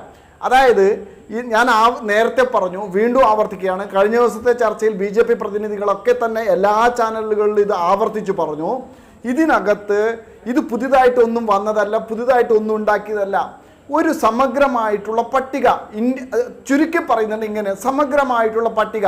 ഇതിനു മുമ്പേ ഇന്നലകളിൽ പാർലമെന്റിന്റെ ലോക്സഭയിലും രാജ്യസഭയിലും വിവിധ സംസ്ഥാനങ്ങളുടെ അസംബ്ലിയിലും കൗൺസിലിലും അംഗങ്ങൾ ഉന്നയിച്ചിട്ടുള്ള വാക്കുകൾ ഏതൊക്കെയാണ് അൺപാർലമെന്ററി എന്ന് രേഖകളിൽ നിന്ന് ഒഴിവാക്കിയിട്ടുള്ളത്. ആ ഒഴിവാക്കപ്പെട്ട പദങ്ങളുടെ, ശബ്ദങ്ങളുടെ, വേർഡ്സിൻ്റെ ഒരു പട്ടിക മാത്രമാണ്. അല്ലാതെ ഈ പദങ്ങളൊന്നും ഉപയോഗിക്കരുത് എന്ന് ഈ ഹാൻഡ് ബുക്കിൽ എവിടെയും പറഞ്ഞിട്ടില്ല. ഒരു ചട്ടവും അങ്ങനെയില്ല. ഈ വാക്കുകളൊന്നും പറയരുത് എന്നില്ല. ഇങ്ങനെ വാക്കുകൾ ആരെങ്കിലും ഉപയോഗിച്ചിട്ടുണ്ടെങ്കിൽ അവിടെ ഉദ്യോഗസ്ഥന്മാർ ബഹുമാനപ്പെട്ട സഭാധ്യക്ഷന്റെ ശ്രദ്ധയിൽ അത് പെടുത്തുകയും സഭാധ്യക്ഷൻ അത് അൺപാർലമെന്ററി ആയിട്ട് കാണുന്നുണ്ടെങ്കിൽ മാത്രമേ ഇതിനകത്തു നിന്ന് പുറത്താക്കുകയുള്ളൂ, റെക്കോർഡിൽ നിന്ന് പുറത്താക്കുകയുള്ളൂ. അതല്ലാതെ ആ വാക്ക് പറഞ്ഞതുകൊണ്ട് മാത്രം അൺപാർലമെന്ററി പട്ടികയിലുണ്ട്, അതുകൊണ്ട് റിമൂവ് ചെയ്യണം എന്ന് ഓട്ടോമാറ്റിക്കായിട്ട് അത് ഒഴിവാക്കപ്പെടുന്നുമില്ല. ഓരോ വാക്കും ഈ പാർലമെന്റിനകത്തായിക്കോട്ടെ, നിയമസഭയ്ക്കകത്തായിക്കോട്ടെ, സഭയുടെ ഏത് സഭയായിക്കോട്ടെ, അതിനകത്ത് പറഞ്ഞ വാക്കുകൾ ഒഴിവാക്കണോ വേണ്ടയോ എന്ന് പറയേണ്ടത് അത് ബഹുമാനപ്പെട്ട സ്പീക്കറാണ്. എന്നുള്ളതായിരുന്നു ചോദ്യം. ഞാൻ അങ്ങ് പറഞ്ഞ ആശയത്തിൽ തന്നെ നമുക്ക് ഈ ചർച്ച മുന്നോട്ട് പോകാം. ശ്രീ വി ശിവദാസൻ, അതായത് ഈ അൺപാർലമെന്ററി എന്ന് പറയുന്നത് സഭയിൽ ഉന്നയിക്കാൻ പാടില്ലാത്ത വാക്കുകൾ അതങ്ങനെ ക്രോഡീകരിക്കുന്ന ഒരു കൈപ്പുസ്തകം എന്നുള്ള രീതിയിലാണ് ഞങ്ങളൊക്കെ മനസ്സിലാക്കിയത്. ഇനി അതിൽ തെറ്റുണ്ടെങ്കിൽ നിങ്ങളൊക്കെ മുതിർന്ന രാഷ്ട്രീയ നേതാക്കളാണ്, നിങ്ങൾക്ക് തിരുത്താം. അത് ആ തിരുത്തിനെ സ്വീകരിക്കാൻ തയ്യാറുമാണ്. നമ്മളൊക്കെ രാഷ്ട്രീയ വിദ്യാർത്ഥികളാണല്ലോ. അപ്പോൾ ഈ ലൈംഗികാതിക്രമം എന്ന് പറയുന്ന വാക്ക് ഇനി ഉപയോഗിക്കാൻ പാടില്ല എന്നല്ല പറയുന്നത്. ഈ അഴിമതി എന്ന വാക്ക് ഇനി ഉപയോഗിക്കാൻ പാടില്ല എന്നല്ല പറയുന്നത്. അത് ഉപയോഗിക്കുന്ന സമയത്ത് സ്പീക്കർക്ക് അദ്ദേഹത്തിന്റെ വിവേചനാധികാരം അനുസരിച്ച് സഭാംഗങ്ങൾ ചൂണ്ടിക്കാട്ടിയാൽ സഭയുടെ രേഖകളിൽ നിന്ന് നീക്കം ചെയ്യപ്പെടാമെന്ന്. സാർ അപ്പോഴാണ് എന്തിനാണ് സാർ ഈ കൈപ്പുസ്തകം? സാധാരണ ഉപയോഗിക്കുന്ന ഒരു വാക്കാണെങ്കിൽ പോലും അൺപാർലമെന്ററി ആണെന്ന് ചൂണ്ടിക്കാട്ടിയാൽ സ്പീക്കർക്ക് ഇതേ വിവേചനാധികാരം അവിടെ അവശേഷിക്കുന്നില്ലേ? ഏത് വാക്കും ഏത് സമയത്തും അൺപാർലമെന്ററിയാണ് എന്ന് സ്പീക്കർക്ക് അല്ലെങ്കിൽ ചെയറിന് തോന്നുകയാണെങ്കിൽ ആ സമയത്ത് തന്നെ ഇടപെടാനും അത് നീക്കം ചെയ്യാനുള്ള അവകാശാധികാരങ്ങൾ അദ്ദേഹത്തിൽ നിക്ഷിപ്തമാണ്. പിന്നെ ഇത്തരത്തിലുള്ള പദങ്ങളെല്ലാം ചേർത്ത് വെച്ച് പ്രസിദ്ധീകരിക്കുന്നത് ഇന്നത്തെ ഒരു പ്രത്യേക സാഹചര്യത്തിൽ അത് വലിയ സംശയം ഉണ്ടാക്കുന്നതാണ്. കാരണം കഴിഞ്ഞ പാർലമെന്റ് സെഷന്റെ സമയത്ത് നിങ്ങൾ ശ്രദ്ധിച്ചിട്ടുണ്ടാവും. കാരണം ഒരു മാസകാലത്തോളം ഒരു സെഷൻ ടൈമിൽ പൂർണ്ണമായിട്ടും പ്രതിപക്ഷ രാഷ്ട്രീയ പാർട്ടിയിൽ പെട്ടിട്ടുള്ള 12 അംഗങ്ങളെ പുറത്ത് നിർത്തുകയായിരുന്നു, സസ്പെൻഡ് ചെയ്ത് പുറത്തു നിർത്തുകയായിരുന്നു. അവർക്ക് വേണ്ടി സംസാരിക്കുന്ന, അവരുന്നയിച്ചിട്ടുള്ള വിഷയങ്ങൾ സഭയിൽ ഉന്നയിക്കുന്ന ആളുകളെ മുഴുവൻ സംസാരിക്കാൻ അനുവദിക്കാതെ അടിച്ചമർത്തുന്നത് പോലുള്ള ഒരു കാഴ്ച ഇന്ത്യ കണ്ടിട്ടുള്ള കാഴ്ചയാണ്. അത് റിപ്പോർട്ട് ചെയ്യാൻ മാധ്യമങ്ങൾക്ക് അവസരം കൊടുക്കാത്തതൊക്കെ പാർലമെൻറ്റിലെ സമീപകാലത്തുണ്ടായിട്ടുള്ള സംഭവങ്ങളാണ്. ഇവിടെ ശ്രീ ശ്രീകാന്ത് പറഞ്ഞിട്ടുള്ള 2 കാര്യങ്ങൾ പരാമർശിക്കാതെ എനിക്ക് പോകാൻ പറ്റില്ല എന്നുള്ളതുകൊണ്ട് ഞാൻ അതുകൂടി കൂട്ടിച്ചേർക്കാൻ ആഗ്രഹിക്കുകയാണ്. അദ്ദേഹം പറയുണ്ടായി, പ്രതിപക്ഷ പാർട്ടികളിൽ പെട്ടിട്ടുള്ള ആളുകൾക്കാണ് ഇത് വലിയ സൗകര്യം ചെയ്യുക, അഴിമതി എന്നുള്ളതൊക്കെ ഇവരിൽ പെട്ടിട്ടുള്ള ആളുകൾക്കാണ്, പലർക്കും നേരെയാണ് വന്നുകൊണ്ടിരിക്കുന്നത്, അവരാണ് അഴിമതിക്കാരെന്നൊക്കെ പറയുന്നത് കേൾക്കുകയുണ്ടായി. എൻ്റെ മനസ്സിൽ ഇപ്പോൾ ഈ സമയത്ത് ഉണ്ടായിട്ടുള്ളൊരു സംശയം എന്തെന്ന് വെച്ചാൽ, നാരായൺ റാണെ മഹാരാഷ്ട്രയിലെ കോൺഗ്രസിൻ്റെ മുൻ നേതാവ്, ഇപ്പോൾ BJPയുടെ നേതാവായിട്ട് പ്രവർത്തിക്കുന്ന ആളാണ്. അദ്ദേഹം കോൺഗ്രസിൻ്റെ നേതാവായിരിക്കെ അദ്ദേഹത്തിന് മുകളിൽ കുറേ CBI കേസുകളും അഴിമതി കേസുകളൊക്കെ ചുമത്തുന്നതിന് വേണ്ടി ശ്രമിക്കുകയുണ്ടായി. പക്ഷേ അദ്ദേഹം BJP ആയതോടുകൂടി അദ്ദേഹത്തിൻ്റെ മുകളിലുള്ള എല്ലാ ആക്ഷേപങ്ങളും പിൻവലിക്കപ്പെടുകയും അദ്ദേഹം സംശുദ്ധനായിട്ടുള്ള ഒരു വ്യക്തിയായി അവതരിപ്പിക്കപ്പെടുകയും ചെയ്തു. ആസാമിലെ ഹിമാൻശു വിശ്വാസ് BJPയുടെ ഇപ്പോഴത്തെ മുഖ്യമന്ത്രിയാണ്. അദ്ദേഹം കോൺഗ്രസിൻ്റെ മന്ത്രിയായിരിക്കെ ഒരുപാട് ആക്ഷേപങ്ങളുണ്ടായി. അദ്ദേഹത്തിന് നേരെ CBI കേസുണ്ടായി, EDയുടെ അന്വേഷണം ഉണ്ടായി, പല നിലയിലുള്ള അന്വേഷണങ്ങളിലൂടെ അദ്ദേഹത്തിനെ വരിഞ്ഞു മുറുക്കുന്ന നിലയുണ്ടായി. അദ്ദേഹം കോൺഗ്രസിൽ നിന്ന് BJPയിലെത്തുന്നതോടുകൂടി അദ്ദേഹത്തിൻ്റെ മുകളിലുള്ള എല്ലാ കേസുകളും ഇല്ലാതാക്കപ്പെടുകയും സംശുദ്ധ വ്യക്തിയായി അദ്ദേഹം BJPയുടെ നേതാവായി ആസാമിലെ മുഖ്യമന്ത്രിയായി അവതരിപ്പിക്കപ്പെടുകയും ചെയ്തു. ഉത്തർപ്രദേശിലെ റീത്ത ബഹുഗുണ ജോഷി അവിടെ കോൺഗ്രസിൻ്റെ KPCC പ്രസിഡന്റായിരുന്നു, സമാനമായിട്ടുള്ള അനുഭവം ഉണ്ടായി. മഹാരാഷ്ട്രയിലെ ശിവസേന നേതാക്കന്മാർക്കെതിരായിട്ട് പലർക്കും സമാനമായിട്ടുള്ള സ്ഥിതി ഉണ്ടാവുന്നു. ഇപ്പോൾ മഹാരാഷ്ട്രയിലെ അവിടുത്തെ ശിവസേനയുടെ രാജ്യസഭയിലെ നേതാവായിട്ടുള്ള വ്യക്തിക്കെതിരായിട്ട് CBIയുടെ നിരന്തര അന്വേഷണ കത്തുകൾ പോകുന്നു, സമൻസ് പോകുന്നു, EDയുടെ കത്ത് പോകുന്നു, ഇതൊക്കെ ഉണ്ടാവും. രണ്ടാമത്തേത് അതിൽ പറയാതിരിക്കാൻ പറ്റില്ല, കൂട്ടിച്ചേർക്കേണ്ടതായിട്ടുണ്ട്. അത് ദ്രൗപദി മുർമുവുമായി ബന്ധപ്പെട്ടുള്ള വിഷയത്തിലാണ്. ദ്രൗപദി മുർമുവായിട്ടുള്ള ബന്ധപ്പെട്ട വിഷയത്തിൽ അദ്ദേഹം പറഞ്ഞു, ഒരു ആദിവാസി സമൂഹത്തിൽപ്പെട്ടിട്ടുള്ള ഒരു സ്ത്രീ മത്സരിക്കുന്ന വേളയിൽ ആ സ്ത്രീയെ വേട്ടയാടുകയാണ്, അവരെ തെറ്റായ നിലയിൽ ചിത്രീകരിക്കുന്നു തുടങ്ങിയ കാര്യങ്ങൾ പറഞ്ഞു. ഒരു ആദിവാസി വിഭാഗത്തിൽപ്പെട്ടിട്ടുള്ള ഒരാൾക്കെതിരെ എങ്ങനെ ഇങ്ങനെ സംസാരിക്കാൻ പറ്റുന്നു എന്നൊക്കെയാണ് ചോദിച്ചിട്ടുള്ളത്. ഞാൻ ഇവിടെ പറയുന്നത്, ഇവിടെ മിർ ജാഫർ ഇന്ത്യക്കാരനായിരുന്നു. 1757 പ്ലാസി യുദ്ധത്തിൽ അന്നത്തെ ഇന്ത്യക്കാരായിട്ടുള്ള സേനയെ റോബർട്ട് ക്ലൈവിന് വേണ്ടി ഒറ്റുകൊടുത്തിട്ടുള്ള ആളുകളുടെ കൂട്ടത്തിൽപ്പെട്ടിട്ടുള്ള മിർ ജാഫർ ഇന്ത്യക്കാരനായിരുന്നു എന്നുള്ളത് പറയുന്നത് പോലെ ആദിവാസി ജനതക്കെതിരായി, ദളിതർക്കെതിരായി ഇന്ത്യയിലാകെ അക്രമം ഒഴിച്ചുവിട്ടുകൊണ്ടിരിക്കുന്ന ഒരു രാഷ്ട്രീയ പാർട്ടിക്ക് വേണ്ടി, ഒരു ഭരണ നേതൃത്വത്തിന് വേണ്ടി ആ ജനവിഭാഗത്തെ ഒറ്റുകൊടുത്ത മിർ ജാഫറുമായിട്ട് ഇന്ന് ദ്രൗപദി മുർമുവിനെ താരതമ്യം ചെയ്താൽ അത് തെറ്റാകില്ല എന്നുള്ള അഭിപ്രായമാണ് എനിക്കുള്ളത്. ഇന്ത്യൻ ജനതയെ സാമ്രാജ്യത്വത്തിന് വേണ്ടി ഒറ്റുകൊടുക്കുന്ന നരേന്ദ്രമോദിയുടെ മറ്റൊരു പതിപ്പായി ഈ പറയുന്ന പ്രസിഡന്റ് കാൻഡിഡേറ്റിനെയും വിലയിരുത്തിയാൽ തെറ്റാവുമോ എന്നുള്ളത് നിങ്ങൾ തന്നെ പരിശോധിക്കുക എന്നുള്ള അഭിപ്രായമാണ് എന്നെ സംബന്ധിച്ചിടത്തോളം ഉള്ളത്. അതുകൊണ്ട് വലിയ രാഷ്ട്രീയ ആരോപണമാണ്. അതിന് ശ്രീകാന്ത് തന്നെ മറുപടി പറയട്ടെ. അങ്ങേക്ക് രാഷ്ട്രീയ ആരോപണം ഉന്നയിക്കാനുള്ള അവകാശമുണ്ട്, അതിന്റെ മുഴുവൻ ധാർമ്മികമായ ഉത്തരവാദിത്വം അങ്ങ് ഏറ്റെടുക്കുകയാണ് എങ്കിൽ ശ്രീ വി ശിവദാസൻ. ശ്രീ രാജ്മോഹൻ ഉണ്ണിത്താൻ, ഇപ്പോൾ നമ്മൾ നേരത്തെ പറഞ്ഞു നൂപുർ ശർമ്മയുമായി ബന്ധപ്പെട്ട വിഷയം പാർലമെന്റിലേക്ക് ചർച്ചയ്ക്ക് വരുമ്പോൾ അതിൽ ഉന്നയിക്കാൻ കഴിയുന്ന വാക്കുകൾക്ക് വിലക്കുണ്ടായെന്ന്. ഇപ്പോൾ ഗുജറാത്തിലെ കലാപവുമായി ബന്ധപ്പെട്ട ചില സംഭവ വികാസങ്ങൾ നടക്കുന്നുണ്ട് എന്നുള്ളത് നമ്മളെല്ലാവരും കൃത്യമായി നിരീക്ഷിച്ചു കൊണ്ടിരിക്കുന്ന ഒന്നാണ്. അക്കാര്യങ്ങൾ ചർച്ചയ്ക്ക് വരുമ്പോൾ ഇപ്പോൾ ഗോവയിലും മഹാരാഷ്ട്രയിലുമൊക്കെ ഉണ്ടായ രാഷ്ട്രീയ അട്ടിമറികൾ അല്ലെങ്കിൽ രാഷ്ട്രീയ നാടകങ്ങൾ, ഇതൊക്കെ ചർച്ചയ്ക്ക് വരുമ്പോൾ, നാടകം എന്ന വാക്കിന് പോലും വിലക്കുണ്ട്. ഇങ്ങനെ പലതരത്തിലുള്ള രാഷ്ട്രീയ ഗതിവിഗതികളും വലിയ വിവാദങ്ങളും ചർച്ചയ്ക്ക് വരുമ്പോഴൊക്കെ അവ സഭാരേഖയിൽ നിന്ന് മാറ്റപ്പെടാനുള്ള സാധ്യത എന്ന് പറയുന്നത് വരും കാലത്തോട് ചെയ്യുന്ന അവർക്ക് മുന്നിലേക്ക് യാഥാർത്ഥ്യം അതിൻ്റെ അന്തസ്സോടുകൂടി, അതിൻ്റെ കൃത്യതയോടുകൂടി എത്തിച്ചേരാനുള്ള വഴിക്ക് വിലക്കിടുന്നത് കൂടിയാകുന്നുണ്ട്. അതായത് വർത്തമാനം മാത്രമല്ലല്ലോ, ചരിത്രം എന്ന് പറയുന്നതിന് വലിയ സാധ്യതകളുണ്ട്. അത് അപ്പാടെ മാറ്റി എഴുതാനും മാറ്റിമറിക്കാനുമുള്ള ശ്രമങ്ങൾ ഒരു ഭാഗത്ത് നടക്കുമ്പോഴാണ് ഇന്ത്യൻ ജനാധിപത്യത്തിന്റെ ചരിത്രത്തിന് തന്നെ സെൻസറിങ് വരുത്താൻ കഴിയുന്ന ചില മാറ്റങ്ങൾ കൂടി സംഭവിക്കുന്നത്. അതിന് അതിൻ്റെതായിട്ടുള്ള തീക്ഷ്ണതയോടുകൂടി മനസ്സിലാക്കേണ്ടതുണ്ട്. ശ്രീ രാജ്മോഹൻ ഉണ്ണിത്താൻ. മാധു, നമ്മുടെ ലോകത്തിൻ്റെ ചരിത്രം പരിശോധിച്ചാൽ ലോകത്തെവിടെയൊക്കെ ഫാസിസമുണ്ടോ, എവിടെയൊക്കെ ഏകാധിപത്യമുണ്ടോ, സ്വേച്ഛാധിപത്യമുണ്ടോ, ആ ഭരണാധികാരികൾ എന്താ ചെയ്യാറുള്ളത്? അവർ ആദ്യം ചരിത്രം തിരുത്തി എഴുതാൻ ചരിത്രകാരന്മാരെ നിയോഗിക്കും. അത് ജർമ്മനിയിൽ നടന്നിട്ടുണ്ട്, അത് ഇറ്റലിയിൽ നടന്നിട്ടുണ്ട്, അത് സോവിയറ്റ് യൂണിയൻ നടന്നിട്ടുണ്ട്, ഇപ്പോൾ ഇന്ത്യയിൽ നടന്നുകൊണ്ടിരിക്കുകയാണ്. ഇന്ത്യയുടെ രാഷ്ട്രീയ സമര ചരിത്രം തിരുത്തി എഴുതാൻ ചരിത്രകാരന്മാരെ നിയോഗിച്ചു. അതുകൊണ്ടാണല്ലോ ജാലിയൻ വാലാബാഗ് പോയിക്കൊണ്ടിരിക്കുന്നത്, അതുകൊണ്ടാണല്ലോ മാപ്പിള കലാപം, അതുകൊണ്ടാണല്ലോ വാര്യംകുന്നത്ത് കുഞ്ഞമ്മദാജിയെയും ആലി മുസ്ലിയാരെയൊക്കെ ഈ നിഘണ്ടുവിൽ നിന്ന് വെട്ടിമാറ്റിയത്. അപ്പോൾ ചരിത്രം, പുതിയ ഒരു ചരിത്രം, ഇന്ത്യയുടെ സ്വാതന്ത്ര്യ സമര ചരിത്രവുമായി പുലബന്ധമില്ലാത്ത ആളുകൾ അവർക്കനുകൂലമായ ഒരു ചരിത്രമുണ്ടാക്കാൻ ചരിത്രകാരന്മാരെ നിയോഗിച്ചു. ഒന്ന്. രണ്ട്, അവർ ഈ പറയുമല്ലോ, അവരോടൊപ്പം നിൽക്കുന്നവർ, അവരെ എതിർക്കുന്നവർ, ഭരണത്തിലും പ്രതിപക്ഷത്തിലുമുള്ളവർ തങ്ങളുടെ ഒറ്റുകാരാണോ അല്ലെ തങ്ങളെ നശിപ്പിക്കാൻ നടക്കുന്നവർ കണ്ടുപിടിക്കാൻ അവരെല്ലാവരും നമുക്കറിയാം ഈ ചാര സംഘടനകളെ ഉപയോഗിക്കും. ഇന്ത്യയുടെ പ്രധാനമന്ത്രി ഇപ്പോൾ ഉപയോഗിച്ചല്ലോ, നമ്മൾ വളരെ വിവാദമായി ചർച്ച ചെയ്തല്ലോ. അവർ പറഞ്ഞല്ലോ ഇന്ത്യയിലെ ഭരണകൂടങ്ങൾക്ക് ഞങ്ങൾ ഇത് കൊടുത്തിട്ടുണ്ട്, സേവനം കൊടുത്തിട്ടുണ്ട്. അപ്പോൾ ചാര സംഘടനകളെ ഉപയോഗിച്ച് കൂടെ നിൽക്കുന്നവരെയും പ്രതിപക്ഷത്തെയും അവരെ നിരീക്ഷിക്കാൻ ഏർപ്പാട് ചെയ്തു. ഇവിടെ ഇപ്പോൾ മാധു പറഞ്ഞതിലേക്ക് വരാം. മാധു, ഇവിടെ ശ്രീകാന്ത്, അദ്ദേഹം എൻ്റെ ബഹുമാനപ്പെട്ട സുഹൃത്താണ്, അദ്ദേഹത്തോട് ഞാൻ പറയാം, ഇതിൻ്റെ ആനുകൂല്യം പ്രതിപക്ഷത്തിനാണെന്ന് പറഞ്ഞു. എൻ്റെ പ്രിയപ്പെട്ട സുഹൃത്തെ, 90 കോടി രൂപയുടെ ഒരു ഇൻകം ടാക്സ് വയലേഷനാണ് ഞങ്ങളുടെ പേരുള്ള കേസ്. ഇൻകം ടാക്സ് വയലേഷൻ ഒരു ഷെഡ്യൂൾഡ് ഒഫൻസ് അല്ല. രാഹുൽ ഗാന്ധിക്കെതിരെ, സോണിയാഗാന്ധിക്കെതിരെ ഒരു പോലീസ് സ്റ്റേഷനിലും FIR ഇട്ടിട്ടില്ല. ഒരു ഷെഡ്യൂൾഡ് ഒഫൻസ് ഇല്ലാതെ FIR ഇടാൻ പറ്റത്തില്ല. ആകെ ഞങ്ങളുടെ സംബന്ധിച്ചൊരു കേസുള്ളത് ഈ പറയപ്പെടുന്ന നാഷണൽ ഹെറാൾഡ് 90 കോടിയാണ്. പക്ഷേ നിങ്ങൾ ആലോചിച്ച് നോക്ക്, ഒരു MP-യുടെ വില എന്തായിരുന്നു, ഒരു MLA-യുടെ വില എന്തായിരുന്നു? പണാധിപത്യം ജനാധിപത്യത്തെ കീഴടക്കി. അത് നമ്മൾ ഗോവയിൽ കണ്ടില്ലേ, അരുണാചൽ പ്രദേശിൽ കണ്ടില്ലേ, അതിപ്പോൾ മഹാരാഷ്ട്രയിൽ കണ്ടില്ലേ. വെളുപ്പാങ്കാലത്ത്, കൊച്ചു വെളുപ്പാങ്കാലത്ത് രാഷ്ട്രപതി ഭവൻ തട്ടുകട തുറക്കുന്ന പോലെ തുറന്നു വെച്ച് ഒപ്പിട്ട് കൊടുത്തത് മധ്യപ്രദേശിൽ നമ്മൾ കണ്ടില്ലേ. ഒരു മുഖ്യമന്ത്രി വന്ന്, ഇന്ന് എവിടെയാ ജനാധിപത്യം? പണം ഉണ്ടെങ്കിൽ എന്തും നേടാം. പണാധിപത്യം ജനാധിപത്യത്തെ കീഴടക്കി. അതുകൊണ്ട് ഞങ്ങളുടെ മുൻ പ്രസിഡന്റ് അല്ല, നിങ്ങളുടെ ഇപ്പോഴത്തെ കേരളത്തിലെ പ്രസിഡന്റ് കുഴൽപ്പണ കേസിൽ പ്രതിയാണ്. എവിടുന്നാണ് ഈ കോടികൾ വന്നത്? എവിടുന്നാണ് ഈ കോടികൾ? കേരളത്തിലെ പ്രസിഡന്റ് പേരിൽ എത്ര കേസാണ് നിലവിലിപ്പോൾ?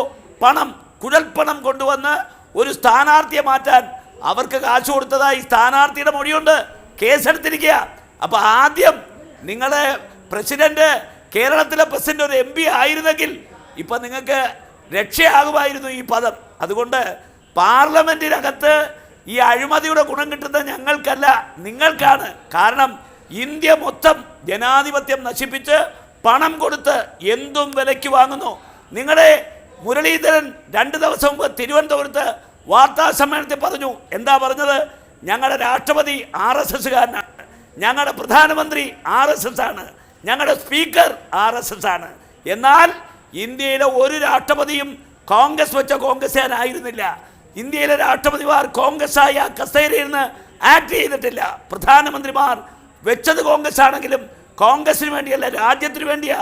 നിങ്ങളുടെ വിദേശകാര്യ മന്ത്രി പറയുന്നു ഞങ്ങളുടെ രാഷ്ട്രപതി RSS ആണ്, ഞങ്ങളുടെ പ്രധാനമന്ത്രി RSS ആണ്, ഞങ്ങളുടെ സ്പീക്കർ RSS ആണ്. പിന്നെ എങ്ങനെയാണ് അവരിൽ നിന്ന് നിഷ്പക്ഷമായി നീതിപൂർവമായി ഈ രാജ്യത്തിന് നീതി ലഭിക്കുക? അപ്പോൾ നിങ്ങൾ തന്നെ കൊട്ടിഘോഷിക്കുന്നു ഈ കസേരയിൽ ഇപ്പോഴും RSSകാരാണ് ഇരിക്കുന്നത്, അവരൊരിക്കലും ആ കസേരയോട് നീതി പുലർത്തില്ലെന്ന് നിങ്ങൾ തന്നെ പറയുന്നു. അതുകൊണ്ട് ഇന്ന് ഇന്ത്യയിൽ ഒരു MP-യുടെ വില, ഒരു MLA-യുടെ വില 90 കോടിയാണ് ഞങ്ങളുടെ കേസ്, ഇൻകം ടാക്സ് വയലേഷൻ. എത്ര കോടി, കോടാനുകോടി നിങ്ങൾ പണമെറിഞ്ഞ് ജനാധിപത്യത്തെ തകർക്കുന്നു. അതുകൊണ്ട് ഇനി ഇപ്പോൾ പാർലമെൻറ്റിനകത്ത് അഴിമതി എന്ന വാക്ക് നിങ്ങൾ രക്ഷപ്പെട്ടു. ഇവിടെ ഒരു കാര്യം കൂടി പറഞ്ഞ് അവസാനിപ്പിക്കാം മാധു. ഇപ്പോൾ പാർലമെൻറ്റിനകത്ത് ആരെങ്കിലും അൺപാർലമെൻ്ററി ആയിട്ടൊരു വാക്ക് ഉപയോഗിച്ചാൽ നമ്മൾ ഉപയോഗിക്കുന്ന ആളിനെതിരെ എതിർപക്ഷം പറയും സർ അത് അൺപാർലമെൻ്ററിയാണ്. സ്പീക്കർ പറയും സഭാരേഖ പരിശോധിച്ചിട്ട് വേണ്ട ചെയ്യാം. ഇനിയിപ്പോൾ അതല്ലല്ലോ, കൈപ്പുസ്തകത്തിലുള്ള എല്ലാം അൺപാർലമെൻ്ററിയാണ്. ഇനി ലൈംഗിക അതിക്രമം, ഇനി അഴിമതി, ഇനി പണം തട്ടിപ്പ്, കുഴൽപ്പണം, ഇതൊന്നും ഉപയോഗിക്കാൻ പറ്റില്ല. BJP രക്ഷപ്പെട്ടു. പക്ഷേ രക്ഷപ്പെട്ടെങ്കിലും ജനകീയ കോടതി ഇല്ലാതാകുന്നു എന്നുള്ളതാണ് ഏറ്റവും വലിയ പ്രശ്നമായി ചൂണ്ടിക്കാണിക്കപ്പെടുന്നത്. ശ്രീ K. ശ്രീകാന്ത്, അവസാനമായി അങ്ങയിലേക്ക് കൂടി, ഇപ്പോൾ ഈ വാക്കുകൾ എന്നുള്ളത് മാത്രമല്ല, പ്രതിഷേധം എന്ന് പറയുന്നത് ജനാധിപത്യത്തിലെ ഏറ്റവും വലിയ അവകാശമല്ലേ? ഇപ്പോൾ അച്ചടക്കമുള്ള, എന്തു പറഞ്ഞാലും പ്രതിഷേധിക്കാത്ത, ഡെസ്കിൽ അടിച്ചു പോലും പ്രതിഷേധം രേഖപ്പെടുത്താൻ കഴിയാത്ത ഒരു പ്രതിപക്ഷം എന്ന് പറയുന്നത് ജനാധിപത്യത്തിന്റെ ഏറ്റവും വലിയ ഒരു ദുസ്വപ്നമായിരിക്കും. അങ്ങനെയുള്ള ഒരു പ്രതിപക്ഷത്തെയാണോ ഒരു ജനാധിപത്യം ആഗ്രഹിക്കുന്നതും? അങ്ങനെ ഒരു പ്രതിപക്ഷത്തെയാണോ ഒരു ജനാധിപത്യം അർഹിക്കുന്നതും? ബി.ജെ.പിയും ബി.ജെ.പി സർക്കാരും നരേന്ദ്രമോദി സർക്കാരും ജനാധിപത്യത്തിലെ എല്ലാ വളരെ ബഹുമാനത്തോടു കൂടിയിട്ടാണ് ജനാധിപത്യത്തെ കാണുന്നത്. എല്ലാ അവകാശങ്ങളും പാർലമെൻറ്റിനകത്തും ഒക്കെ അംഗീകരിക്കുന്നുണ്ട്. അതിൻ്റെ ഏറ്റവും വലിയ ഉദാഹരണം ഞാൻ പറഞ്ഞുതരാം. പാർലമെൻറ്റിനകത്ത് നരേന്ദ്രമോദി പ്രധാനമന്ത്രിക്കെതിരായിട്ട് പ്രസംഗിക്കുന്ന സമയത്ത് അദ്ദേഹത്തിന് ഒരു പാർലമെൻറ്റ് അംഗത്തിന്, പ്രതിപക്ഷ പാർലമെൻറ്റ് അംഗത്തിന് വാക്കുകൾ കിട്ടാതിരിക്കുമ്പോൾ അദ്ദേഹത്തിന് സംസാരിക്കാൻ ഉപകരിക്കുന്ന വിധത്തിൽ കുടിവെള്ളം കൊടുത്ത് അദ്ദേഹത്തോട് പ്രസംഗം തുടരാൻ വേണ്ടി സഹകരിച്ച ഒരു പ്രധാനമന്ത്രിയാണ് ശ്രീ നരേന്ദ്രമോദി. ആ പ്രധാനമന്ത്രിയുടെ ആ നിലപാട്, ആ പ്രവർത്തനം, ആ കാര്യം സൂചിപ്പിക്കുന്നത് പ്രതിപക്ഷത്തിന് എത്രമാത്രം സംസാരിക്കാനും എത്രമാത്രം ഇടപെടാനും ഉള്ള ഒരു അവസരം ബി.ജെ.പി അംഗീകരിക്കുന്നു. നരേന്ദ്രമോദി പാർലമെന്റ് അംഗത്തിന് സംസാരിക്കുന്നതിനിടയിൽ കുടിവെള്ളം വേണമെങ്കിൽ പ്രധാനമന്ത്രി ഇടപെടണമെന്നില്ല. അത് അവിടെ എത്തും. അതൊന്നുമല്ല, അതൊന്നും അങ്ങനെ സംസാരത്തിന്റെ ഏറ്റവും വലിയ ആവശ്യകത വാക്കുകൾക്ക് വിലക്കില്ലാതിരിക്കുകയാണ്. അത് ചർച്ച ചെയ്യുമ്പോൾ അങ്ങനെ ലഘൂകരിച്ച് കാണല്ലേ അങ്ങ്? ബി.ജെ.പിക്കെതിരായിട്ട് രണ്ട് പേർ ഉന്നയിച്ച ചില കാര്യങ്ങളെക്കുറിച്ച് പറയാം. ആദിവാസി സ്നേഹം എപ്പോഴാണ് CPM തുടങ്ങിയത്? കമ്മ്യൂണിസ്റ്റ് പാർട്ടി ഇന്ത്യയിൽ രൂപീകരിച്ചിട്ട് ഏതാണ്ട് ഒരു നൂറ്റാണ്ടാകുന്നു. അവരുടെ ഒരു PB ഏറ്റവും ഉന്നത പദവിയിലേക്ക് എത്താൻ 100 വർഷം എടുക്കേണ്ടി വരുന്ന അവർക്കെന്താണ് ആദിവാസികളെ കുറിച്ച് പറയാനുള്ളത്? ഈ നാട്ടിൽ, ഇന്ത്യയിൽ ഏറ്റവും കൂടുതൽ പാർലമെന്റ് അംഗങ്ങൾ SC വിഭാഗത്തിലും ST വിഭാഗത്തിലും MP-മാരും MLA-മാരും കോർപ്പറേറ്റർമാരും അതുപോലെ തന്നെ പഞ്ചായത്ത് പ്രസിഡന്റ് തൊട്ട് അങ്ങോട്ടുള്ളത് BJP-ക്കാണ്. അതുകൊണ്ട് BJP ഒരിക്കലും ആദിവാസികൾക്കെതിരോ അല്ലെങ്കിൽ ദലിതർക്കെതിരോ ആയിട്ടുള്ളൊരു പാർട്ടിയല്ല. CPM-ഉം കോൺഗ്രസ് എത്ര ഇവിടെ പ്രചരണം നടത്തിയാലും ആ പ്രചരണമെല്ലാം ജനങ്ങൾ തള്ളിക്കളയും. മറ്റൊന്ന്, വളരെ കൗതുകം തോന്നി എനിക്ക് ശ്രീ രാജ്മോഹൻ ഉണ്ണിത്താൻ്റെ സംസാരം കേൾക്കുമ്പോൾ അദ്ദേഹം പറഞ്ഞത്, ഞങ്ങളുടെ അദ്ദേഹത്തിൻ്റെ പ്രസിഡന്റ് പേര് പറഞ്ഞിട്ടില്ലെങ്കിലും ശ്രീമതി സോണിയാഗാന്ധിയും അതുപോലെ തന്നെ രാഹുൽ ഗാന്ധിയും വെറും 90 കോടി രൂപ മാത്രമേ തട്ടിപ്പ് നടത്തിയിട്ടുള്ളൂ. ആ കേസ് മാത്രമേ ഉള്ളൂ. അത് വെറും 90 കോടിയാണെന്ന് എത്ര ലാഘവത്തോടു കൂടിയിട്ടാണ് ശ്രീ രാജ്മോഹൻ ഉണ്ണിത്താൻ പറയുന്നത്. കോൺഗ്രസിലെ MP അല്ലാതെ മറ്റാർക്കും 90 കോടി രാജ്മോഹൻ ഉണ്ണിത്താൻ കോൺഗ്രസ് നേതാവിന് ഒരു സംഖ്യയായില്ല. പക്ഷേ ഈ നാട്ടിലെ ലക്ഷോപലക്ഷം വരുന്ന കോടിക്കണക്കിന് വരുന്ന ജനങ്ങൾക്ക് 90 കോടി പറയുന്നത് വലിയൊരു തുക തന്നെയാണ്. 90 കോടിയുടെ ഇൻകം ടാക്സ് ഞാനൊന്നും ഇടപെട്ടില്ല. ഞങ്ങളുടെ സംസ്ഥാന പ്രസിഡന്റിനെ കുറിച്ച് പറഞ്ഞു. ശ്രീ രാജ്മോഹൻ ഉണ്ണിത്താൻ, ജനാധിപത്യത്തിൽ അംഗീകരിക്കുന്നത് എനിക്ക് സംസാരിക്കാൻ ഞാൻ താങ്കൾ സംസാരിക്കുമ്പോൾ എല്ലാം മിണ്ടാണ്ടിരുന്നിട്ടുണ്ട്. ഒരു നിമിഷം.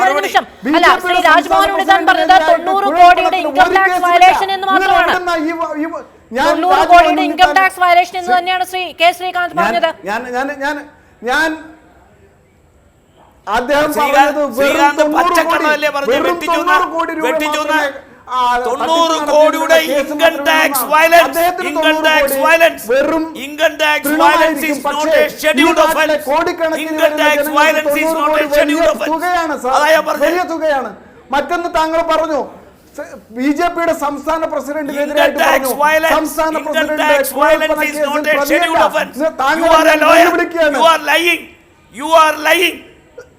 അതൊക്കെ വേറെ ചർച്ച ചെയ്യാം. കോടതി പോയിട്ട് പരിഹാരം കിട്ടിയല്ലോ, അന്വേഷണം തുടരാൻ പറഞ്ഞല്ലോ. No, I am not lying. You are lying. You have lied. Where is the evidence? Let me show the evidence where our BJP